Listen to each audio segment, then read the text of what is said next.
आखिरी टाइम यह लिखा रहा है ना, जैसे डेटी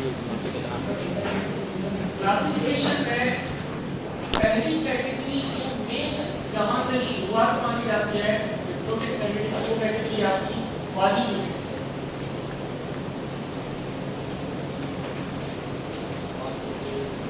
पहली कैटेगरी है आपकी barbiturates.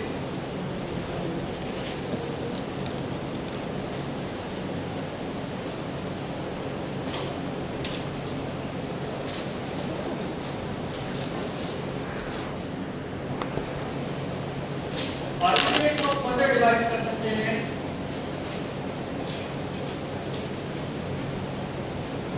Long acting,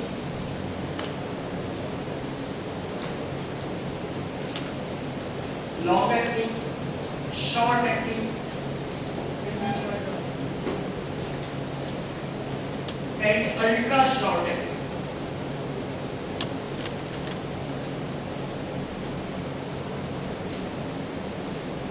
long acting, short acting and ultra short acting barbiturates.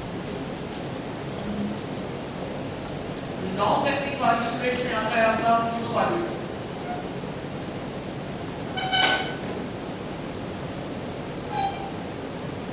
ये अकेला बार्बिट्यूरेट है जो प्रैक्टिकली अभी तक यूज में बना हुआ, बाकी जो पढ़ चल रहे हैं यूज नहीं किया है। अकेला कौन सा बार्बिट्यूरेट है? फ्लूबार्बिटूरेट, जो आज भी डॉक्टर्स यूज करते हैं। बाकी लगभग सभी का यूज प्रैक्टिकली बंद हो गया, ठीक है। लॉन्ग एक्टिंग फ्लूबार्बिटूरेट, शॉर्ट एक्टिंग याद रखोगे PSP, butobarbital, butobarbital, secobarbital and pentobarbital. Butobarbital, secobarbital and pentobarbital, PSP.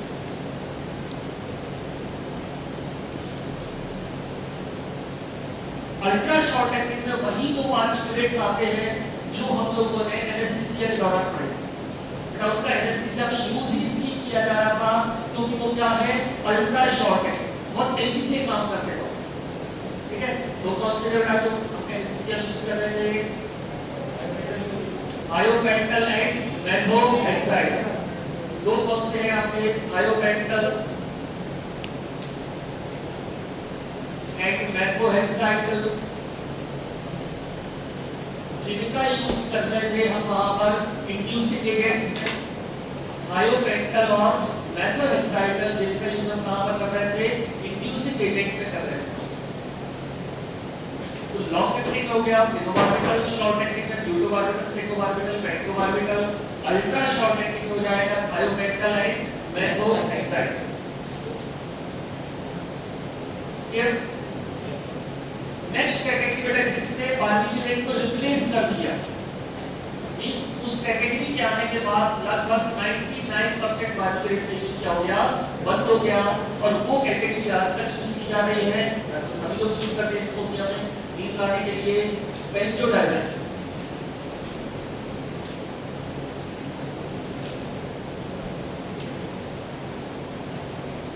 Benzene के साथ में डाइएजेपिन, सेवन पेपर लिख रहे थे आप लोग जो पढ़ते हैं मेडिसिनल केमिस्ट्री में, इसलिए हम क्या होते हैं तो benzodiazepines.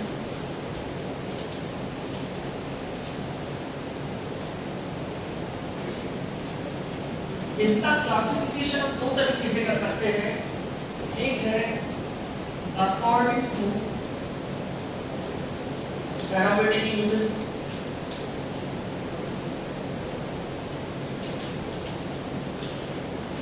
According to therapeutic uses.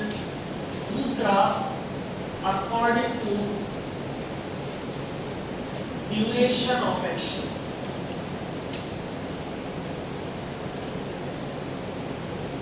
एक क्या आपका अकॉर्डिंग टू थेरापेटिक यूजेस, दूसरा हो जाएगा according to duration of action.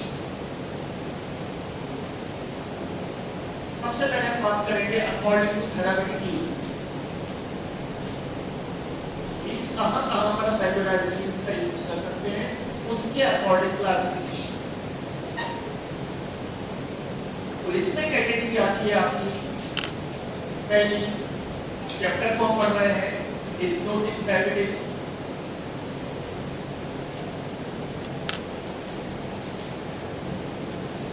Hypnotic sedatives, hypnotic sedative में यूज किया जाता है इनका, ठीक है।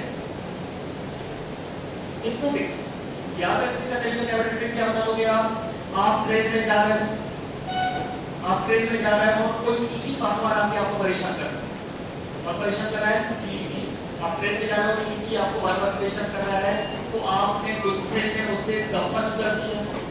क्या कर दिया? दफन। लोग क्या बोल रहे हैं, लोग टीटी को क्या कर दिया? दफन। लोग टीटी दफन, जैसे आप कहोगे लोग टीटी क्या नहीं करने दे रहा था, वो सोने नहीं दे रहा, मैट्रिक का बना लोगे क्या नहीं करने दे रहा था, सोने नहीं दे रहा, दो टीटी दफन। कल हो जाएगा आपका लोराज़ेपाम, लोराज़ेपाम, टेमाज़ेपाम, टेमाज़ेपाम, ट्रायाज़ोलाम, लोराज़ेपाम, टेमाज़ेपाम, ट्रायाज़ोलाम, diazepam, अल्प्राज़ोलाम, अल्प्राज़ोलाम, फ्लोराज़ेपाम and nitrazepam, फ्लोराज़ेपाम and nitrazepam, लोराज़ेपाम, टेमाज़ेपाम, ट्रायाज़ोलाम, diazepam, अल्प्राज़ोलाम, फ्लोराज़ेपाम and nitrazepam.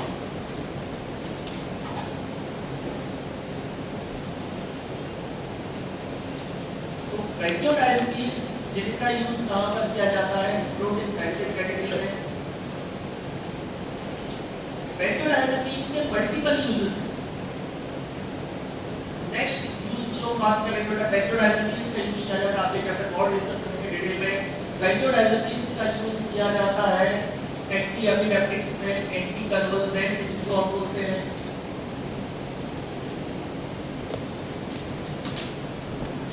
Brain में एब्नॉर्मल करंट जनरेट होता है जिसको हम क्या बोलते हैं, सीजर्स। आज क्लास में हमने वर्ड डिस्कस किया था, एब्नॉर्मल करंट जनरेट होता है, क्या होते हैं, सीजर्स। सीजर्स के कारण जो एब्नॉर्मल मूवमेंट आते हैं उन्हें हम क्या बोलते हैं, कंपल्सन। तो abnormal movement, body movement brain में जो होते हैं आपको एपिलेप्सी के दौरान उन्हें क्या बोला जाता है, कंपल्सन। तो ये जो ड्रग है आपके, ये क्या बेटा, एंटी कंपल्सेंट, ब्रेन के एब्नॉर्मल करंट को शांत करने के लिए एंटी कंपल्सेंट। इसकी क्या मालूम बेटा, एंटी कंपल्सेंट। इसको सिंपल इस तरीके से बना लीजिए बेटा, कई बीमारियों के इलाज में हम क्या करते हैं, देसी तरीके अपनाते हैं, जैसे ब्रीदिंग के लिए ब्रीदिंग के द्वारा अपनाया क्या करते हो, अपनी ढंग से उठाते हो, बोझा संभालते हो, कुछ तो चीजें करते हो। तो आप क्या कर रहे हो, जिसको ब्रीदिंग के दौरे बने हैं उसको अपने घर के अंदर ले गए और उसको अपने घर में एलसीडी दिखा रहे हो, क्या कर रहे हो, क्या बोल रहे हैं उससे, CLCD, क्या बोल रहे हो, CLCD, क्या बोल रहे हो, CLCD, जिसको कन्वर्जन आ रहा है उनको क्या कर रहे हो, LCD दिखा रहे हो, क्या बोल रहे हो, CLCD। ड्रग क्या है यहाँ पर, क्लोबाजाम, ये अलग ड्रग है, इसको बात कर लेना, बाकी सब ये स्पेशली केवल कन्वर्जन के लिए यूज किया जाता है, क्लोबाजाम। इसके अलावा नॉर्मल में आपके लोराज़ेपाम, clonazepam, diazepam, क्लोबाजाम, लोराज़ेपाम, clonazepam and diazepam.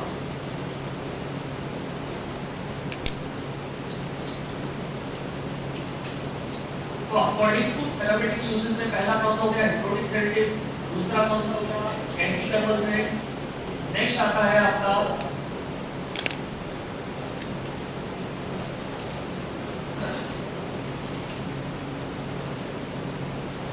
Anti anxiety,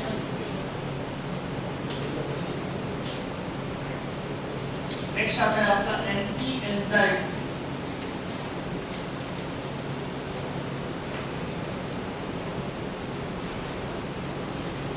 anxiety मतलब ब्रेन ऐसा नहीं है, शांत नहीं है, ब्रेन एक जगह कंसंट्रेट नहीं कर पा रहा है, that is anxiety. Anti anxiety drug की ट्रिक क्या बना लो बेटा, जब आप बहुत ज्यादा चिंता में होते हैं, जब आप बहुत ज्यादा चिंता में होते हैं तब आप आते हैं डोकिया, बताते हैं डोकिया, ट्रिक बना लोगे डोकिया।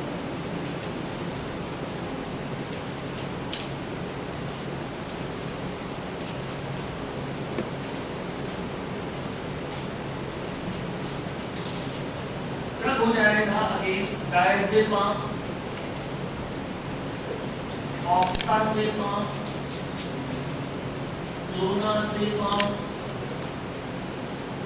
क्लोर डायजेपॉक्साइड, लोराजेपाम एंड अल्प्राजोलम,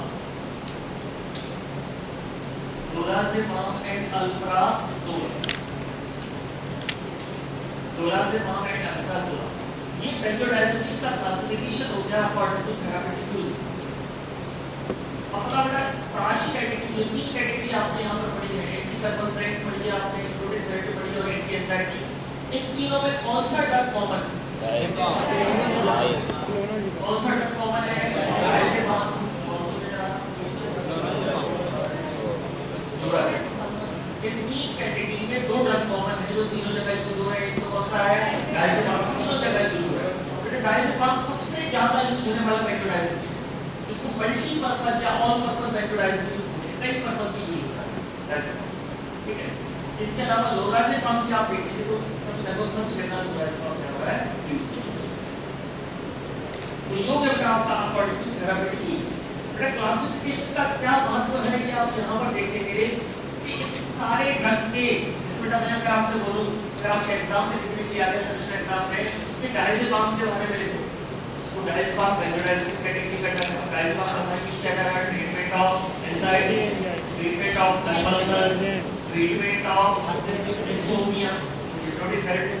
बेटा आपको ये समझ में आ जाता है कि इसके अकॉर्डिंग आप बस केवल क्लासिफिकेशन ही अगर आपको याद है तो उसके अकॉर्डिंग आप बस लीजिए प्रॉपर्टीज। नेक्स्ट है बेटा according to duration of action. Benzodiazepine का classification according to duration of action.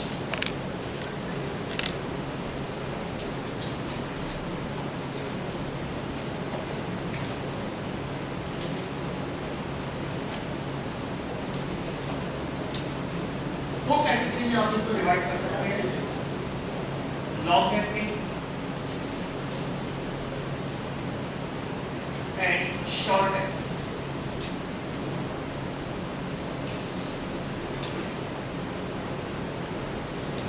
Long acting and short acting.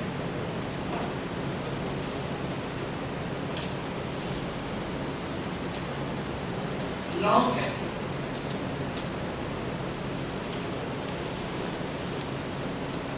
Long acting नाम करता है लोराजेपाम। लॉन्ग एक्टिंग में lorazepam, nitrazepam, diazepam and flurazepam.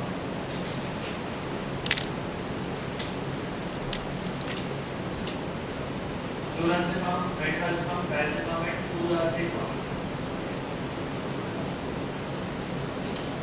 Short acting, short acting में ट्राइएज़ोलम,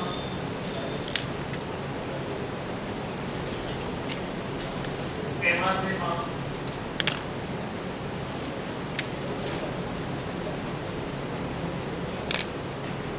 alprazolam, triazolam, temazepam and alprazolam. सबको basically क्या बोलते हैं? Long acting, वो क्या बोलते हैं? Short acting. इस तरह और भी बड़े ड्रग आते हैं कि कई लोग उसको किसी को इंटरमीडिएट में दे दिया, किसी को लॉन्ग एक्टिंग दे दिया, तो स्पेशली हम मेंशन नहीं कर रहा हूँ तो उसका ये ड्रग आपको क्या है?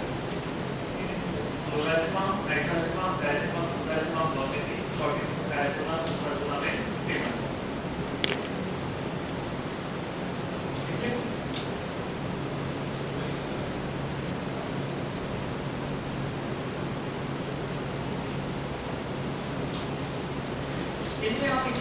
ही मेंशन कर दो ताकि आपको याद रहे।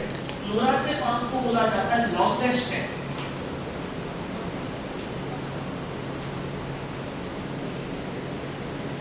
लॉन्ग कैक्टी के सारे हैं, इसमें क्लोराजेपाम को क्या बोला जाता है? Longest cacti.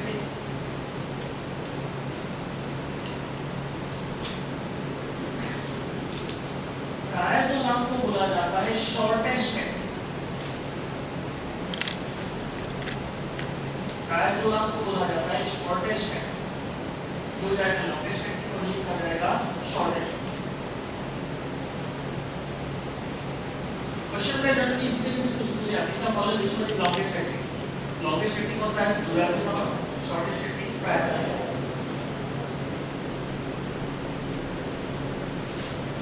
ये तो मेन कैटेगरी है बेटा जो यूज की जाती है सिप्रोटिक सेमेटिक में। अब इसके अलावा कुछ नई कैटेगरी डेवलप हुई है जिसमें एक कैटेगरी कहलाती है newer non benzodiazepines. Newer non benzodiazepines. Newer non benzodiazepines. बेटा इसको नॉन बेंजोडाइजेंस क्यों बोलते हैं?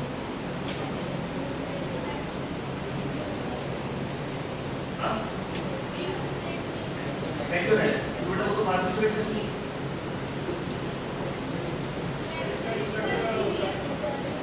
बेटा प्रॉपर्टीज बेंजोडाइजेपिन के जैसे, लेकिन स्ट्रक्चर बेंजोडाइजेपिन जैसा नहीं। बेटा अगर आपको किसी की तारीफ करनी है तो आप तारीफ कैसे करते हो? तुम अच्छे हो, तुम बेहतर हो, बढ़िया हो। ऐसा नहीं बोलते तुम कमीने नहीं हो, तुम इंसान नहीं हो, तुमने तो हो ही नहीं।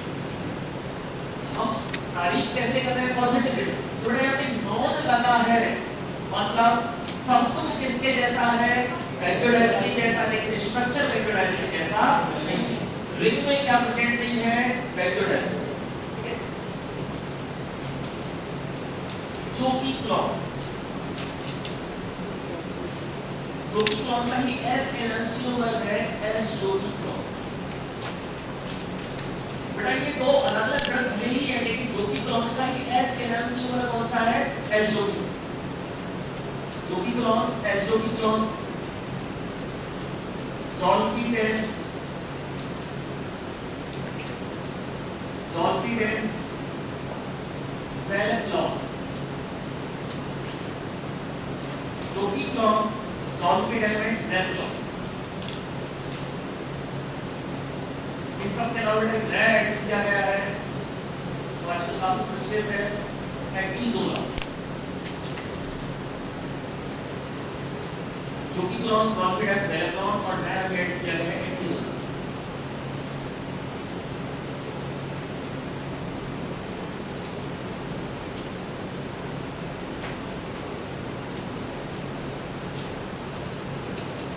इन तीनों में क्या कॉमन नजर आ रहा है?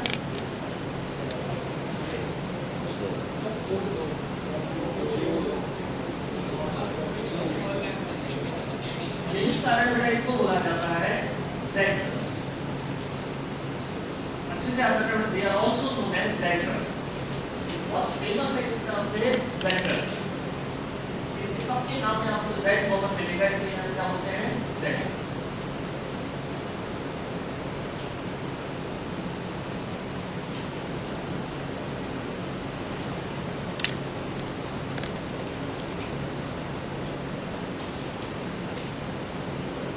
नेक्स्ट कैटेगरी है बेटा जो सपोर्टिव रोल प्ले करती है। अब बेटा मेन आपने होता है कंप्लीट प्रोटेक्टिव, जो सपोर्टिव रोल प्ले करती है मतलब उनके साथ में दिए जाते हैं।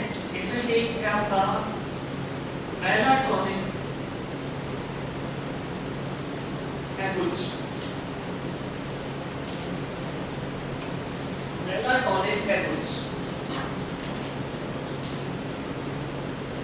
मेलाटोनिन एगोनिस्ट में itself मेलाटोनिन, मेलाटोनिन, इसके अलावा रेबेल्टियोन,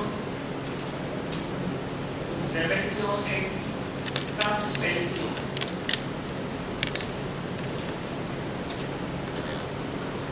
melatonin, ramelteon and टास्पेल्टियोन।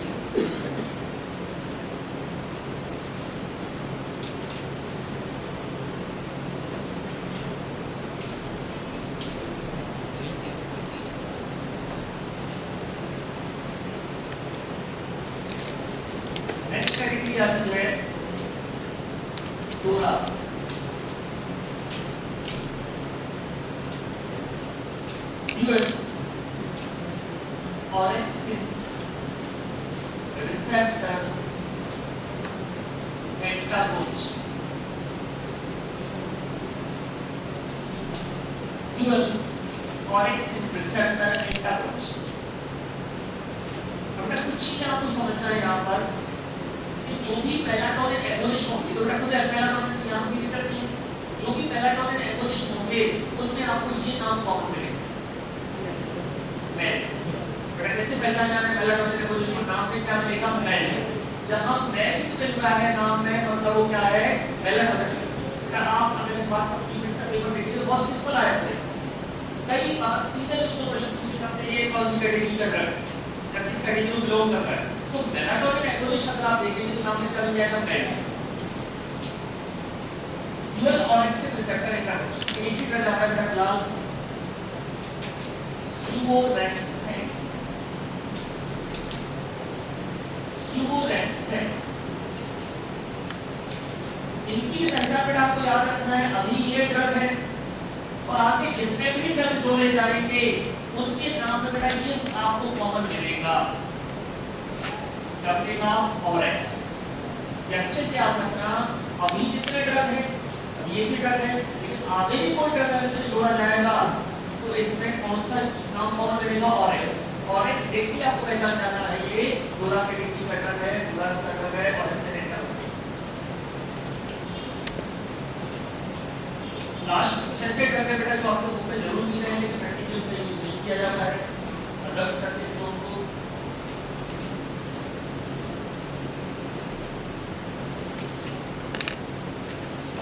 ट्राइक्लोफॉस, ट्राइक्लोफॉस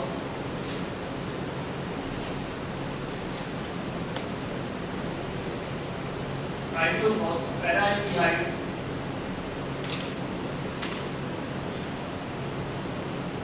पैराएल्डिहाइड and मेप्रोवापिन।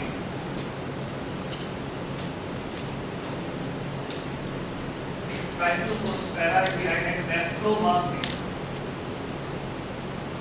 ट्राइक्लोफॉस पैराएल्डिहाइड and मेप्रोवापिन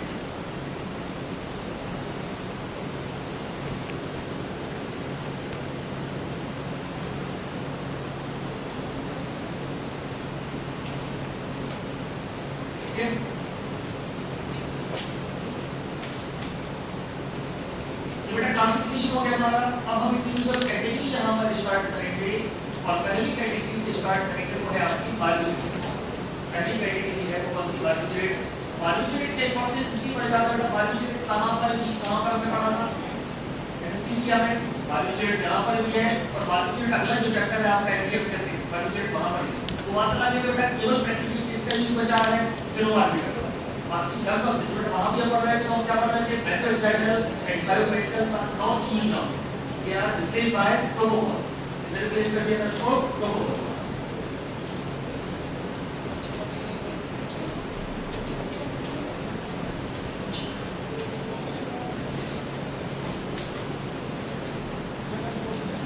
कौन सी चीज़ें इस साइड लिखे थे? पहली कैटेगरी बेटा बार्बिट्यूरेट्स। इसकी शुरुआत होती है, साइंटिस्ट का नाम था Adolf von Baeyer. Adolf von bear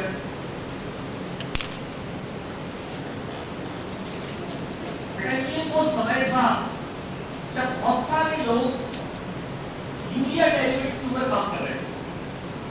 आपको पहले ही बताया था कि बोलर ने जब यूरिया सिंथेसाइज कर दिया लैब में तो दुनिया भर का सब कुछ बदल गया। बोलर ने जब सिंथेसाइज कर दिया यूरिया सिंथेसाइज करते ही हर कोई यूरिया डेरिवेटिव बनाने लगा, यूरिया डेरिवेटिव के ऊपर काम करने लगा। तो ये भी यूरिया डेरिवेटिव के ऊपर काम कर रहा था। वेयर का मानना क्या होता है? वेयर के नाम की कंपनी है, नाम उसका और बात करती है फार्मास्यूटिकल। तो इनका मानना ये था कि मैं एक ऐसी मेडिसिन बनाऊंगा जो ब्रेन तक पहुंचेगी और ब्रेन में पहुंचने के बाद ब्रेन को शांत कर देगा।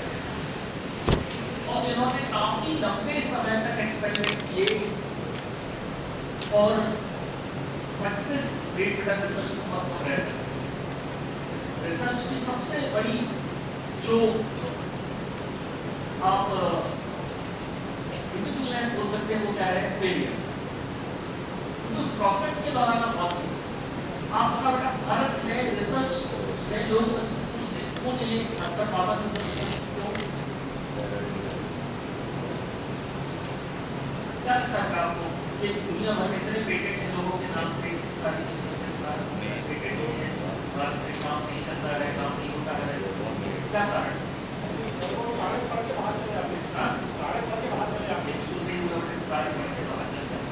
अगर वो यहाँ पढ़ेंगे तो क्या सक्सेसफुल हो जाएंगे? अगर वो यही रहे तो सक्सेसफुल हो जाएंगे? प्रोवाइड करेगी सब चीज़। कारण क्या है? गवर्नमेंट अपॉर्चुनिटी की कारण नहीं है, कारण है यहाँ पर केवल महत्व दिया जाता है सक्सेस। आप किसी टीचर के अंदर प्रोजेक्ट करो, उन्होंने बोला कि इसका ये इफेक्ट आएगा, आपने बोला सर मैंने कोशिश की लेकिन नहीं आ रहा, तो आपको आधे घंटे तक डांटेंगे क्यों नहीं आ रहा है, तो गलती की होगी कि आपने सही तरीके से किया। अगली बार क्या करोगे, आप झूठा रिपोर्ट कर दो क्या आ गया। ये बहुत बड़ी समस्या है। जब आप केवल सक्सेस के पीछे भाग रहे हो, यहाँ तो बेटा 0.1% सक्सेस है, 99% क्या है, फेलियर है रिसर्च। और अगर आप फेलियर पे ले जाते हैं, आप केवल पीएचडी इसलिए कर रहे हैं क्योंकि पीएचडी करने के बाद तनख्वाह बढ़ जाएगी, तो बहुत मुश्किल है कि बेटा आप कुछ वहां पर निकाल सकते। हमारा कॉलेज 23 साल पुराना है, 21 साल पुराना है। पहला पेटेंट पहली बार मैं लाया पिछले साल, उसके बाद 2 और पेटेंट में लाया, लेकिन इतने समय तक किसी ने कोशिश ही नहीं की उस बारे में। प्रॉब्लम कहाँ पर है बेटा? प्रॉब्लम ये है कि हम केवल सक्सेस, बेटा यहाँ पे सक्सेस के चांसेस बहुत कम है। प्रॉब्लम स्कूल लेवल से है, थियरिटिकल परसेंट में बहुत बढ़िया। प्रॉब्लम यहाँ से, प्रॉब्लम ये होनी चाहिए कि इस प्रोसेस के दौरान तुमने क्या सीखा।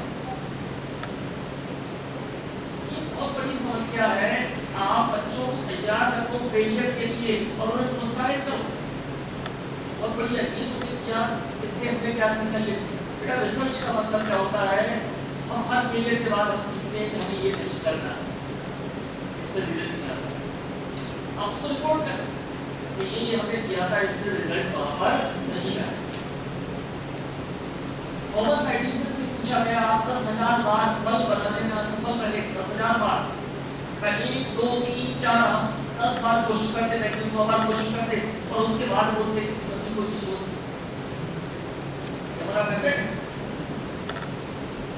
10,000 बार वो बल्ब बनाने में असफल हुआ, उससे बोला गया, पत्रकारों ने पूछा आपको कैसा लगता है, बेवकूफो मुझे बल्ब बनाने का केवल एक तरीका आता है, बल्ब ना बनाने के 10,000 तरीके आते हैं। फेलियर को कोई इस तरीके से देख सकता है बेटा, ये कोई आश्चर्य की बात नहीं है कि आज भी सबसे ज्यादा पेटेंट किसके नाम पे माने जाते हैं, जो यूज पेटेंट है वो किसके नाम पे माने जाते हैं, Thomas Edison, Thomas Alva Edison.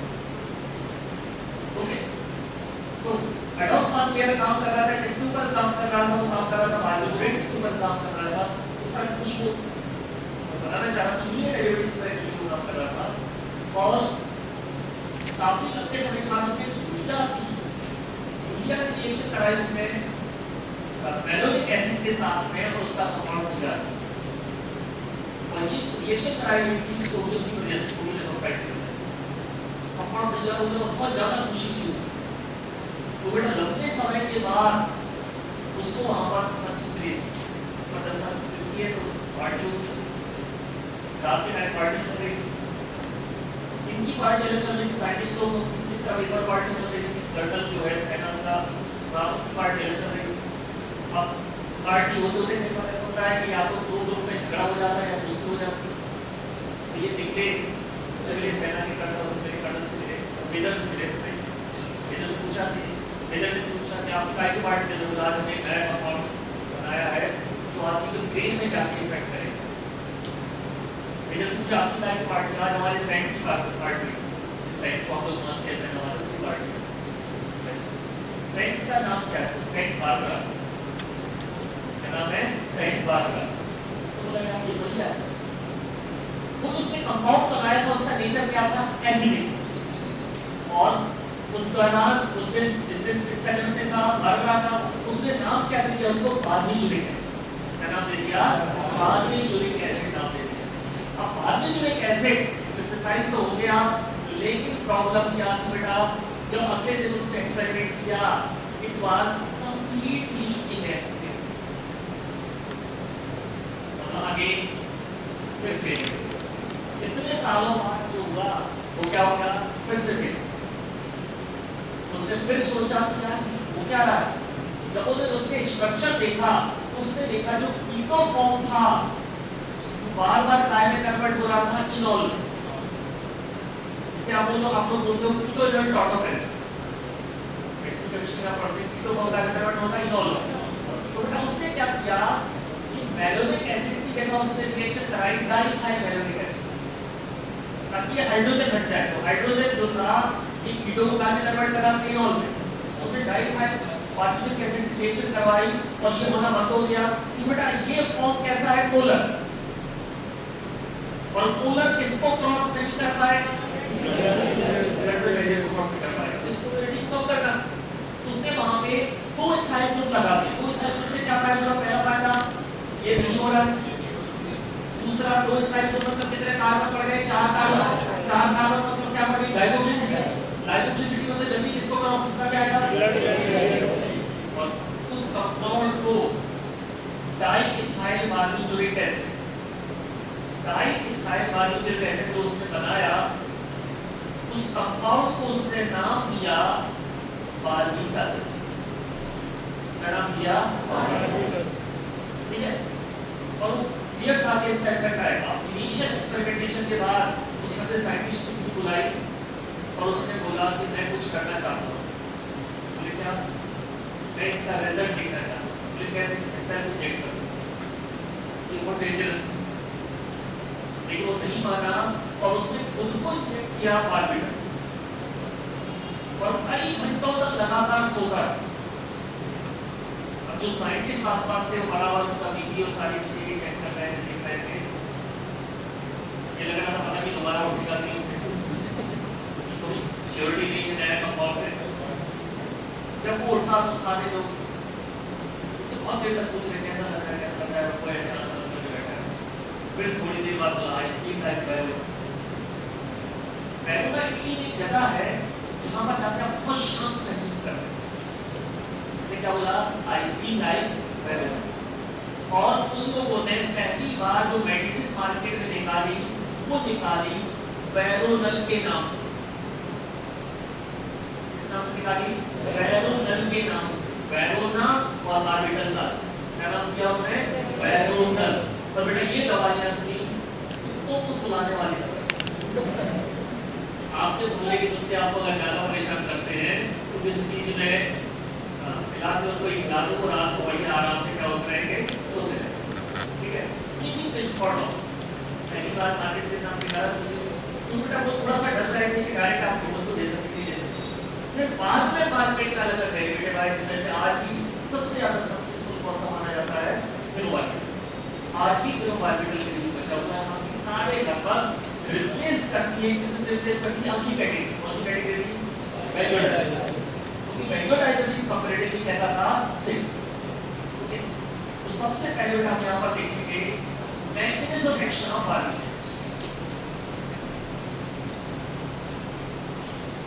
Mechanism of action of barbitals. आपको 3 मैकेनिज्म एक्शन एक साथ याद रखना है। बार्बिटूरेट का, दूसरा है बेंजोडाइजेपिन का और तीसरा नॉन बेंजोडाइजेपिन या नॉन बेंजोडाइजेपिन। ये सब एक साथ आप यहां पर देखेंगे। ठीक है। पहले मैंने आपके साथ वीडियो शेयर किया था, आपने देखा होगा एक मिनट का। दोबारा आपको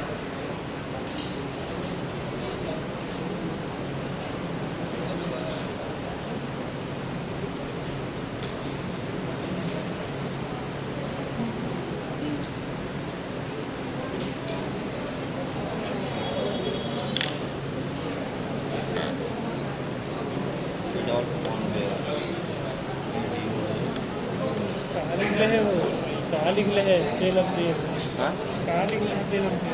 वहाँ जो सर मुझे फिर हमने थोड़ा ध्यान के लाने लगे साइंटिस्ट बन गए तुम। हाँ कोरोना ये तुम्हें भी कर सकते हैं।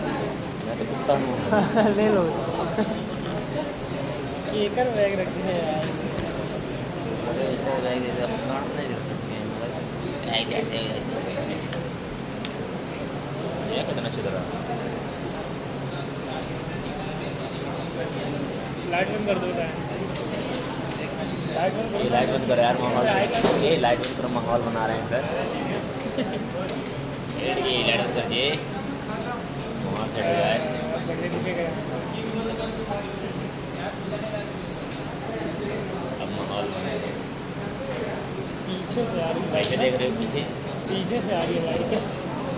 और रानी आ गई क्या? बहुत लेट कर दिया आने में। पीछे बैठी है बोल रहे तुम नाश्ता यहाँ लेके आ जाता। क्लास जरूरी है कि नाश्ता? लड़की जरूरी पढ़ाई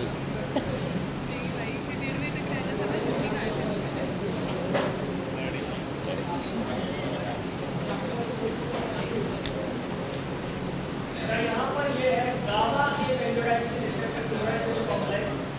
यहाँ पे बाइंडिंग साइट्स हैं गावा के लिए है, ये बायोलॉजिकल वाली साइट है, ये स्टेरॉइड वाली साइट है, ये स्टेरॉइड यहाँ पर बाइंड होते हैं। अब यहाँ पर जैसे ही आप सोने के लिए गए, अब ये येलो कलर की आपको दिख रहे हैं क्लोराइड आयंस, ये अभी ऊपर है। जैसे आप गए ये देखो गावा बाइंड हुआ यहाँ पे, अंदर क्लोराइड आयंस आ गए, क्लोराइड आयंस आ गए, मतलब क्या होगा हाइपरपोलराइजेशन। हाइपरपोलराइजेशन हाइपरपोलराइजेशन का मतलब क्या होता है इल्यूशन। हाइपरपोलराइजेशन का मतलब क्या होता है इल्यूशन।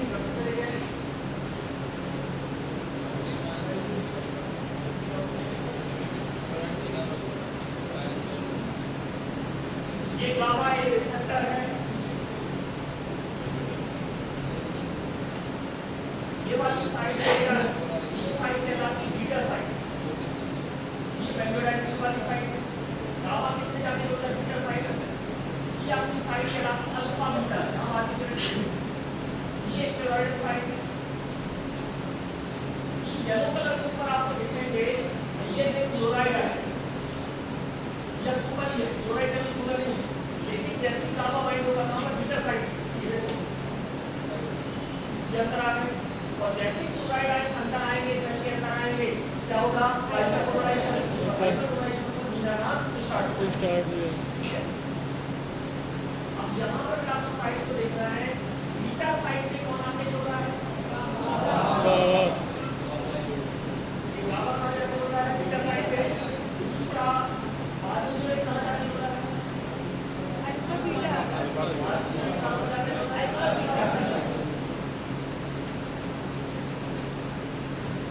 अल्फा बीटा साइड के बाद जो आके यहाँ पर बाद जो आके जुड़ेगा।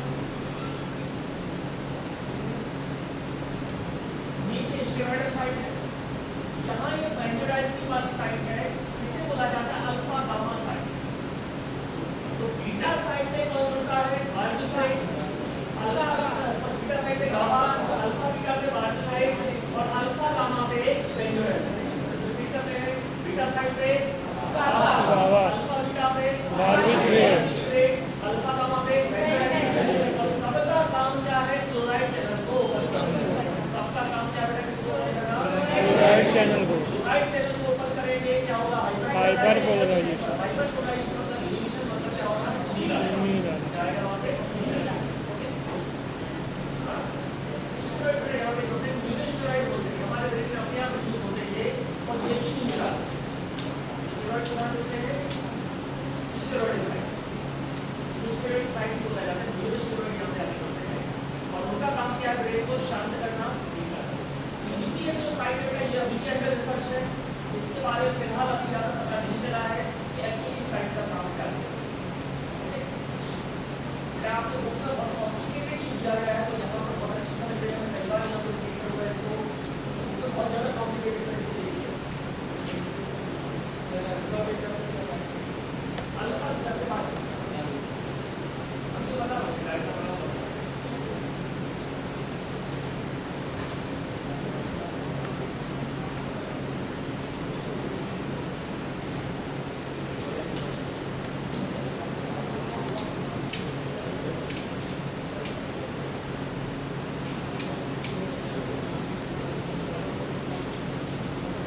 the mechanism action of barbiturates?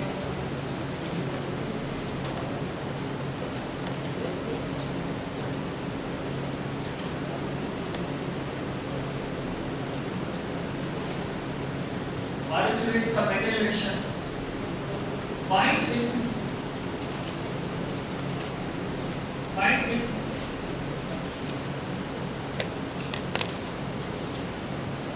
alpha beta site of bracket phytotoxin sensitive site. Bind with alpha beta site of bracket phytotoxin sensitive site. Bind with alpha beta site of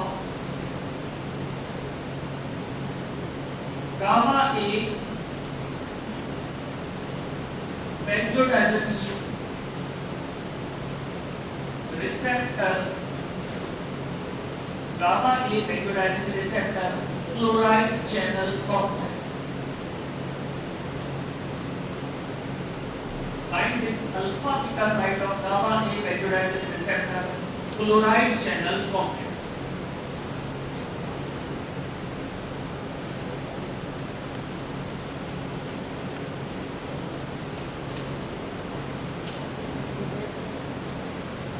Gamma A benzodiazepine receptor chloride channel complex.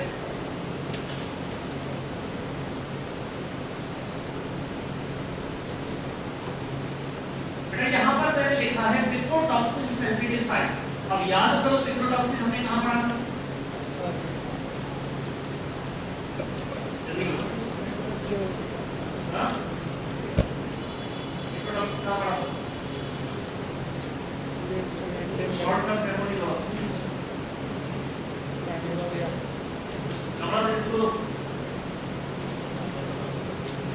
CNS student नाम था CNS student में नाम रहा था मेथोजेन।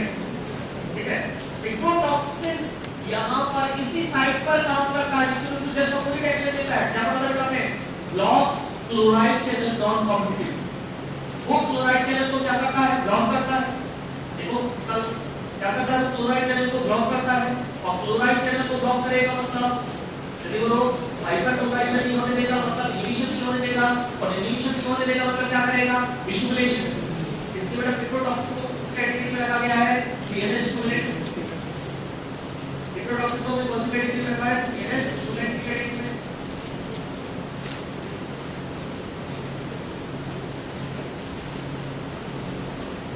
तो ये जो site है ये साइट है आपकी जहां पर गामा आके बाइंड होता है। इस साइट को हम क्या बोलते हैं बेटा? Beta site. साइट को हम क्या बोलते हैं? Beta site. Picrotoxin sensitive site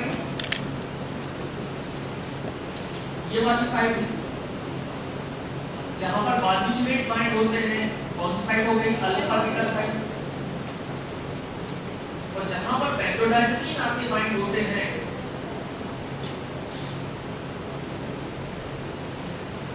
ये वाली साइट है alpha gamma site.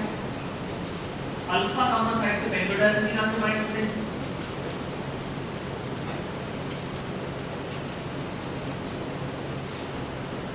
Extra cellular surface पे क्या लगता है बेटा? Chloride ions.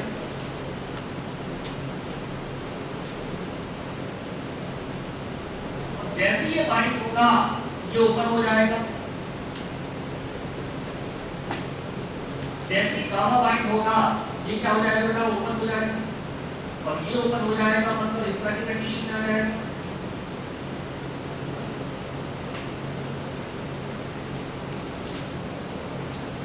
मतलब किसकी ओपनिंग बढ़ जाएगी? यदि बोलो क्लोराइड आयंस इंट्रासेल्युलर लेवल में क्लोराइड आयंस का कंसंट्रेशन बढ़ जाएगा और क्लोराइड आयंस का कंसंट्रेशन बढ़ जाएगा मतलब हाइपर क्लोराइडेशन मतलब इनिबिशन।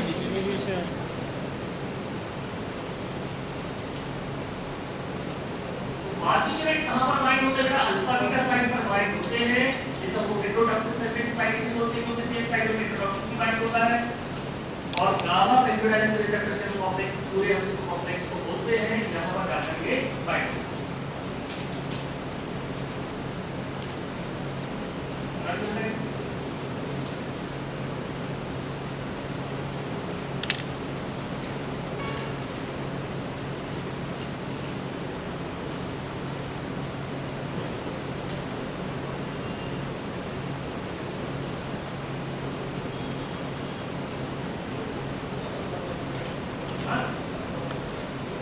अल्फा गामा साइड में neutralise is bind, alpha gamma side में neutralise is bind.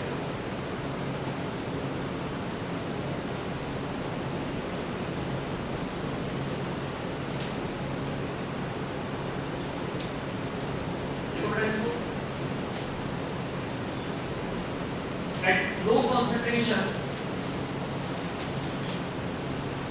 at low concentration, at low concentration, barbiturates have gamma facility H,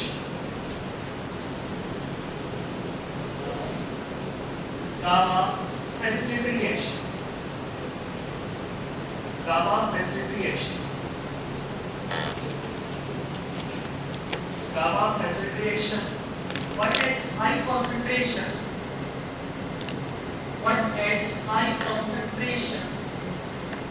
they become gamma myelin. But at high concentration, they become gamma myelin. But at high concentration, they become gamma myelin.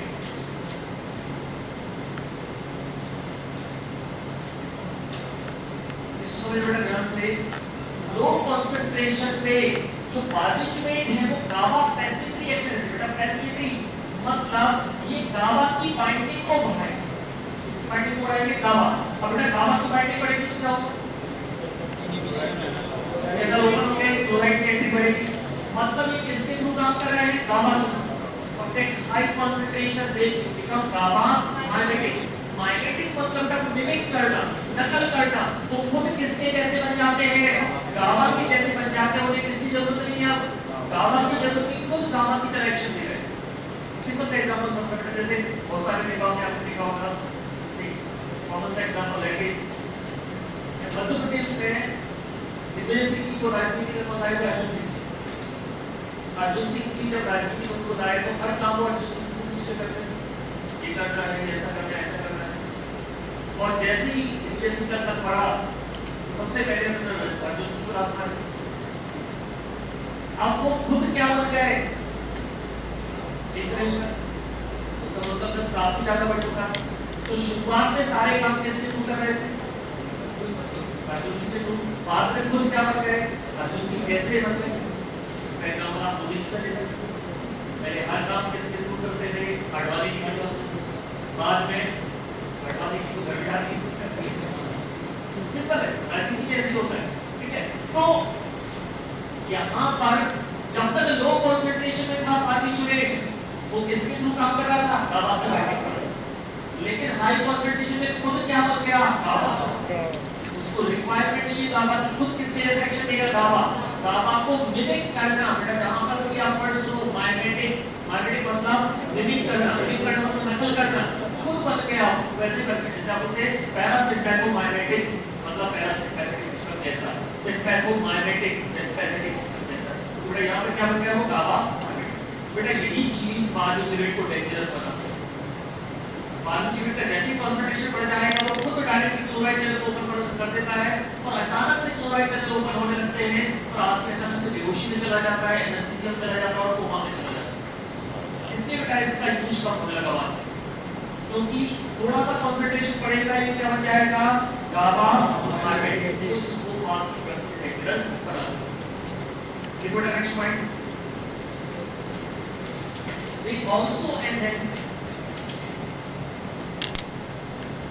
they also enhance binding of They also enhance binding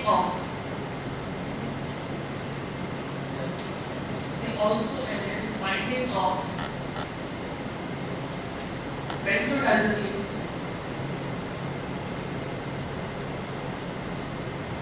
They also enhance binding of benzodiazepines to their receptors. Benzodiazepines to their receptor. They also enhance benzodiazepine binding to their receptor. इस slide में क्या मतलब हुआ? अगर आपने बार्बिटरेट और बेंजोडाइazepine साथ में दिए तो बेटा ये खुद तो एक्शन दे रहा है, साथ साथ इसकी एक्टिविटी बढ़ा देगा। बेंजोडाइazepine की बाइंडिंग कौन से रिसेप्टर की बढ़ा देगा? अल्फा गामा, मतलब उसके थ्रू ही क्या होने लगेंगे? क्लोराइड चैनल ओपन होने लगेंगे।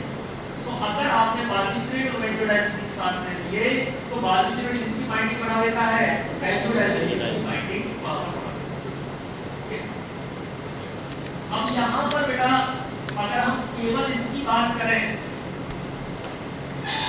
गामा एंटागोनिस्ट, बेटा यहाँ पर एग्जांपल आप लिख सकते हैं। गामा कौन सी साइड में जुड़ रहा है? बीटा साइड में। तो गामा एंटागोनिस्ट का आप एग्जांपल लिख सकते हैं लिकोक्लिन। लिकोक्लिन को बोला जाता है कॉम्पिटिटिव गामा के एंटागोनिस्ट।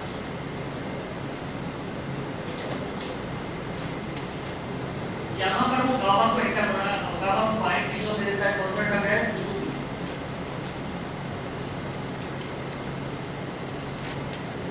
कॉम्पिटिटिव गामा के एंटागोनिस्ट कौन सी साइड पे बाइंड हो जाता है? लिकोक्लिन, बीटा साइड। जल्दी से मुझे बता दो लिकोक्लिन कहाँ पर आता है? सीएनएस स्टूडेंट में था, सीएनएस स्टूडेंट में था, क्योंकि अगर ये इसको ब्लॉक करेगा तो क्या नहीं होने देगा? इनहिबिशन, और इनहिबिशन नहीं होने देगा तो अगेन कौन सा एक्शन रहेगा? स्टिमुलेशन। लिकोक्लिन भी हमने कहा था सीएनएस स्टूडेंट में कन्वर्टेड कैटेगरी में। और कई बार एक क्वेश्चन में बेटा बात कर लो, कॉम्पिटिटिव गामा के एंटागोनिस्ट का एग्जांपल क्या है? लिकोक्लिन। अगला क्वेश्चन सुनना बेटा ध्यान से। एक केमिकल ऐसा है जो बीटा साइड से ही बाइंड होता है और गामा के जैसा ही एक्शन शो करता है। बीटा साइड से ही बाइंड होता है और गामा के जैसा ही एक्शन शो करता है। क्या बोलोगे इसको? एगोनिस्ट। क्या बोलोगे? एगोनिस्ट। बेटा गामा ए एगोनिस्ट का एग्जांपल लिख लो, यूसीमॉल। यूसीमॉल को बोला जाता है गामा ए एगोनिस्ट। लिकोक्लिन क्या हो जाएगा बेटा? Competitive antagonist. और ये क्या हो जाएगा? एगोनिस्ट। तो एगोनिस्ट को बोल रहे हैं बेटा it behaves like gamma, gamma के जैसा ही काम कर रहा है। It behaves like gamma. उसको एंटागोनिस्ट क्यों बोल रहे थे? वो गामा के एक्शन को ब्लॉक कर रहा है, तो गामा के एक्शन नहीं होने दे रहा था, क्या था? एंटागोनिस्ट। और ये उसके जैसा ही काम कर रहा है तो क्या हो जाएगा? एगोनिस्ट।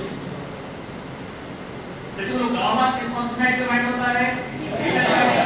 बीटा साइड पे उसको बाइंड होने से कौन रोक सकता है? लिकोक्लिन। कौन रोक सकता है? लिकोक्लिन। उसके जैसा कौन काम करता है बेटा? यूसीमॉल। तो उसको रोकता है वो क्या हो गया? एंटागोनिस्ट। जो उसके जैसा काम कर रहा है वो क्या हो जाएगा? एगोनिस्ट। क्या हो जाएगा? एगोनिस्ट। देखो बेटा next point is medication. They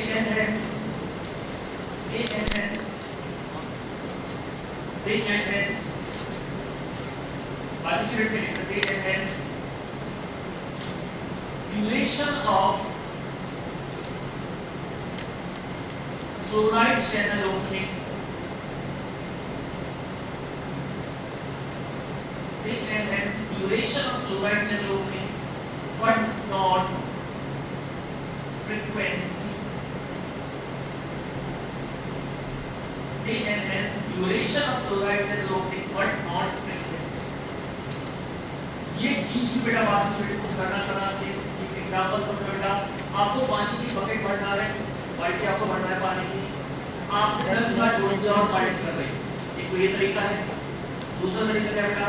आप पानी भर रहे हो, बंद कर रहे हो, भर रहे हो, बंद कर रहे हो। कौन सा सेफ है?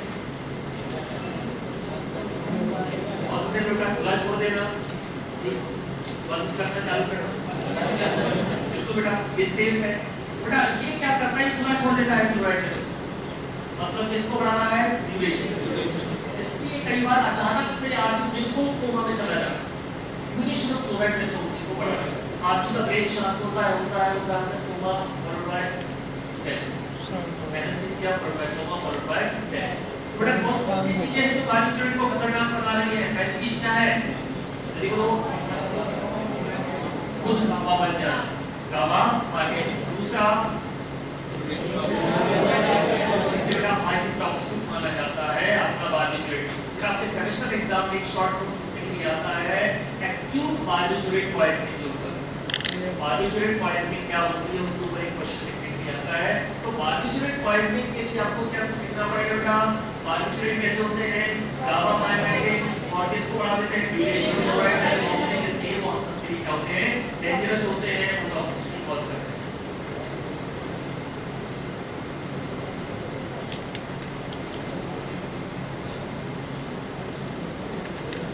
ये तीन चैप्टर में आपको काम में आएगा सेम चीज, तो हम अभी पढ़ के आए हैं एनेस्थीसिया वाले में, वहां पे आपके बार्बिट्यूरेट्स हैं, यहाँ पर भी, और अगला चैप्टर आपका इंडिकेटर जो कि बेटा इसका मैक्यूलेशन। अब बाकी जो मैक्यूलस सेक्शन पढ़ेंगे मैक्यूलाइजमी और बाकी सब केवल बेटा इससे कंपेयर करने के सामने आपको बना हुआ, ठीक है। ये बेटा CNS action, CNS action of barbiturates,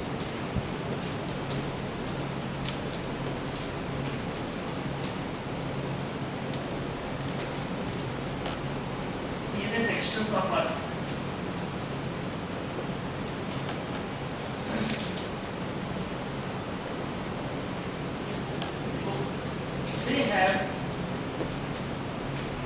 They have dose dependent effect.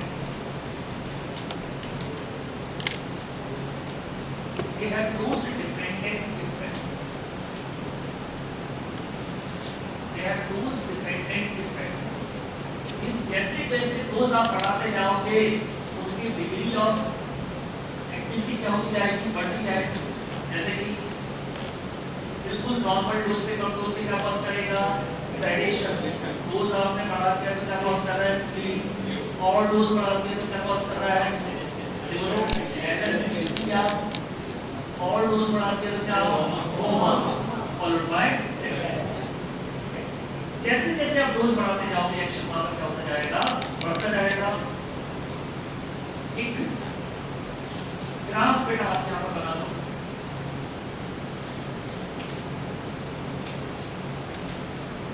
logarithm of dose versus response. Logarithm of dose versus response. Response क्या है, sedation, sleep, anesthesia, coma, all better। But यहाँ पर तो इसका एक्शन आता है, इसका बार्बिट्यूरेट का एक्शन ऐसा,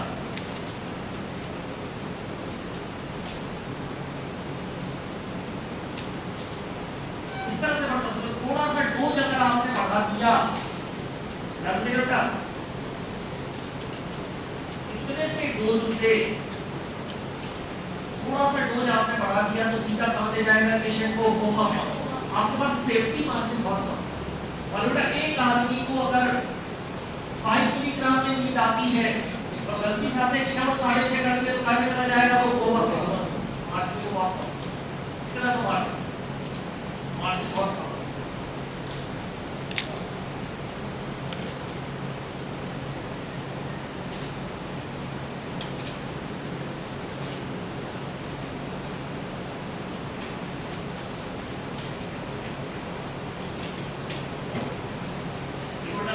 Safety margin, low safety margin, low safety margin, safety margin बहुत कम। ये तो बेटा डोज पहले ये था, थोड़ा सा डोज हमने बढ़ाया ये हो गया, थोड़ा सा डोज बढ़ाया ये हो गया। आपको बेटा इस ग्राफ ऊपर की तरफ बढ़ रहा है, मतलब ये सीधा डोज बढ़ाने में पेशेंट को कहाँ ले जा रहा है, कोमा। मतलब थोड़ा सा डोज बढ़ा पेशेंट सीधा कहां चला जाएगा, कोमा में। अगर ये कब से होता बेटा, अगर आप बोलो वेरी गुड, जब ये कैसा बनता है ऐसे, तभी कंपैरेटिवली कैसा बन जाता है, सेफ बन जाता है कि ज्यादा डोज में ये कोमा में ले जाएगा, लेकिन बेटा ये ऐसा मतलब जल्दी कोमा में ले जाएगा। सेफ्टी मार्जिन क्या है, बहुत कम बेटा। बार्बिटरेट का यूज बंद होने का एक कारण ये भी था because of very low safety margin, very low therapeutic index, बहुत कम थेरेप्यूटिक इंडेक्स था, बहुत कम सेफ्टी मार्जिन था। 1 मिलीग्राम से क्या हुआ, आपको इन्फेक्शन आ रहा है, 1 मिलीग्राम हो सकता है आपकी डेथ हो जाए, बहुत कम सेफ्टी मार्जिन। अब जब सेफ्टी मार्जिन तेरा कम है तो बेटा बहुत ही अच्छा ड्रग नहीं है। कई बार क्या होता है बेटा कि आदमी को नींद नहीं आ रही है, या एक टैबलेट से निकाली तो खा ले, एक बार आदमी अपने से कर लेता है, यहाँ पर वो मार्जिन ही नहीं है। फेमस कलाकार का आप लोगों को बताता हूँ, नाइट राइडर का विलेन जोकर को नाम याद है? नाइट राइडर बैटमैन की मूवी उसमें जोकर बना, 28 साल की एज उसकी डेथ हुई। हीथ लेजर नाम था उसका, जबरदस्त एक्टर, मतलब आज भी लोग नकल करते हैं उसके एक्टिंग की, उसने जोकर का रोल उसने किया था। वो अपने किरदार से इस तरह से जुड़ जाता था, इस तरह से जुड़ जाता था कि उसके बाद सोते समय तो उसके दिमाग में वही चलता रहता, तो नींद क्या। उसने एक डॉक्टर को दिखाया तो उसने उसको फैंटानिल दे दिया, एक ने दिखाया तो पल्पराजोल वो तो चली रही थी, एक ने इसको दिखाया तो एक दिन उसमें परेशान होकर सारी दवाइयां साथ में। मतलब भारत में अच्छी चीज ये बेटा, भारत की थिएटर में एक चीज सिखाई जाती है, जुड़ना, एडिशन और डिटेक्शन। आप किसी किरदार से जुड़ गए और क्या हो गए, डिटेक्शन। यहाँ पे थिएटर में बहुत इंपॉर्टेंट चीज सिखाई जाती है, लेकिन वहां पे क्या था, वो किरदार से इतना भयंकर जुड़ गया था कि वो निकल नहीं पाता था, मतलब इवन वो उसके साथ नहीं रहता था किरदार, उसके कारण उसको नीति बोलियां देनी पड़ती थी, तो उसे जो बात बोली बेटा कई बार कई लोग करते हैं फ्रस्ट्रेट होकर। अब यहाँ आपके पास मार्जिन नहीं, हो सकता है एक टैबलेट से आपको नींद आ रही है, 2 टैबलेट से आपकी डेथ हो जाए। सेफ्टी मार्जिन क्या है, बहुत कम है। ओके, देखिए बेटा लो सेफ्टी मार्जिन, ठीक है, लो सेफ्टी मार्जिन। नेक्स्ट देखो, impaired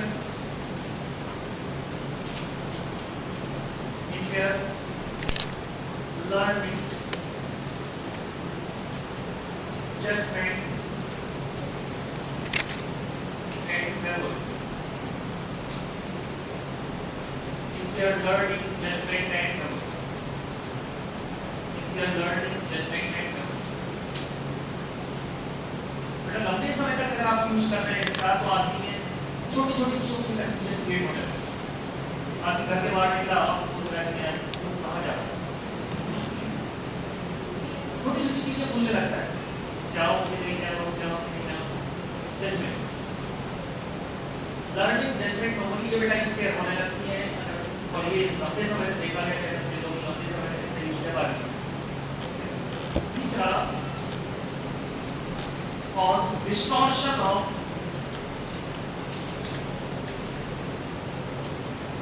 sleep architecture, cause distortion of sleep architecture। मैंने आपको एक वीडियो शेयर किया था कि हमारी नींद एक प्रॉपर प्लांट वे में काम करती है, अलग अलग वेव्स वहां पे रहती है, रैम जो आपकी रैपिड आई मूवमेंट वाली स्लीप है, एनरैम नॉन रैपिड आई मूवमेंट वाली स्लीप है। तो बेटा जब आप सपना देखते हो तो कौन सी स्लीप रहती है, रैम स्लीप, तो नॉर्मल आपकी ऑर्डिनेट पड़ी रहती है। रैम स्लीप में बिल्कुल आप शांत हो जाते हो, आपको कुछ भी याद नहीं रहता है। बेटा अगर आपको सपने कौन से आए और आपको बिल्कुल याद नहीं है, मतलब आपकी नींद अच्छी, आपके स्लीप में कौन सा ज्यादा है, एनरैम स्लीप ज्यादा। और अगर आपको रात भर सपने आते रहते हैं और सपने आपको याद नहीं रहते, मतलब स्लीप अच्छी नहीं है, रैम स्लीप है, ठीक है। तो उनका एक प्रॉपर आर्किटेक्चर बना हुआ है, जिसके बाद कितने घंटे में क्या होना चाहिए, वो आर्किटेक्चर भी डिस्टर्ब करता है। तो distortion of sleep architecture means REM sleep and REM sleep, ये जो स्लीप आर्किटेक्चर है इसको डिस्टर्ब कर देता है, डिस्टॉर्ट कर देता है। अपने दिलों को नहीं देख रहा हूँ, फीलिंग कर जरूर देखते हैं, तो आपको ये चीज समझ में आएगी। REM sleep and REM sleep इसको क्या कर देता है, डिस्टॉर्ट कर देता है।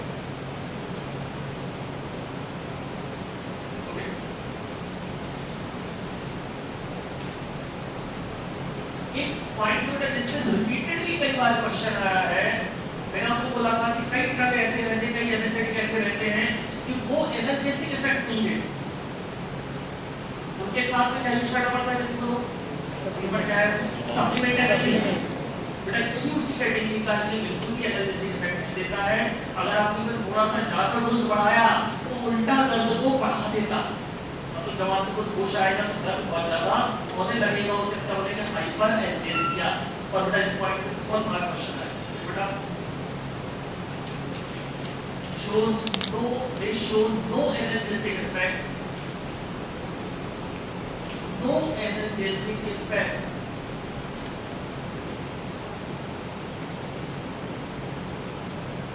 even slight higher dose, even slight higher dose, even slight higher dose may cause, slight higher dose may cause hyperalgesia. Slight higher dose may cause hyperalgesia. Hyperalgesia का मतलब होता है और ज्यादा दर्द हो, दर्द और ज्यादा बढ़ जाता है, क्या कहलाता है, hyperalgesia. Slight higher dose may cause hyperalgesia. कोई एनाल्जेसिक इफेक्ट इशू नहीं करता है, थोड़ा सा आप डोज बढ़ाएंगे तो क्या कॉज करेगा, ये हाइपरएल्जेसिया।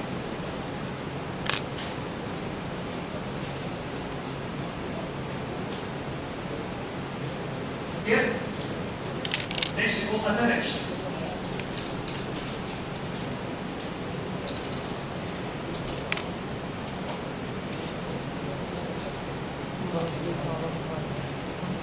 Other actions.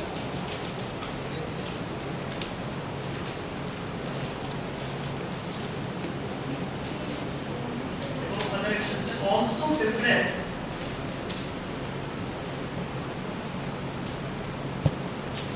Also depress glutamate induced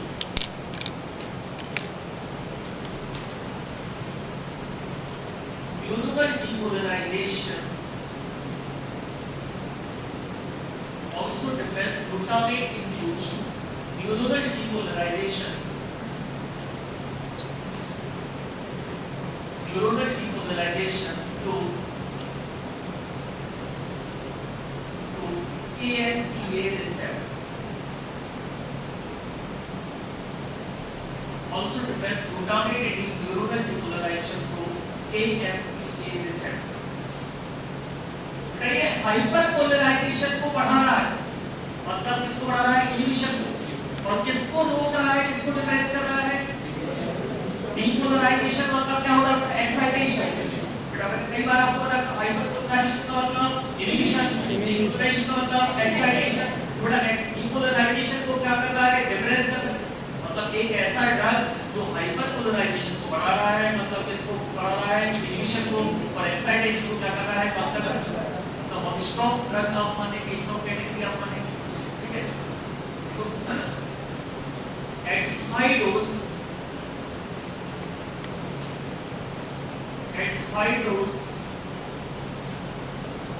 also block,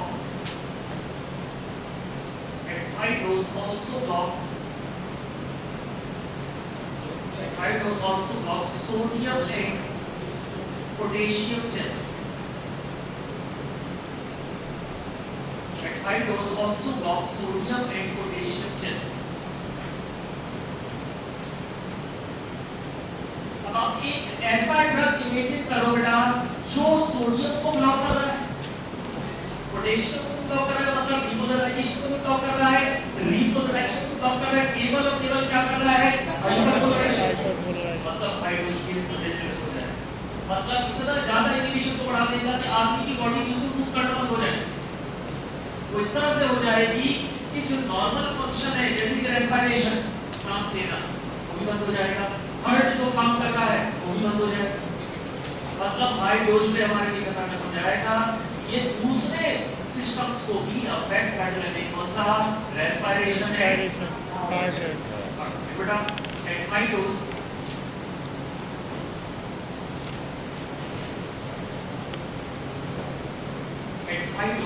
it causes at high dose it causes respiratory failure. At high dose it causes respiratory failure and cardiovascular collapse. Respiratory failure and cardiovascular collapse. Respiratory failure and cardiovascular collapse. Respiratory failure and cardiovascular collapse.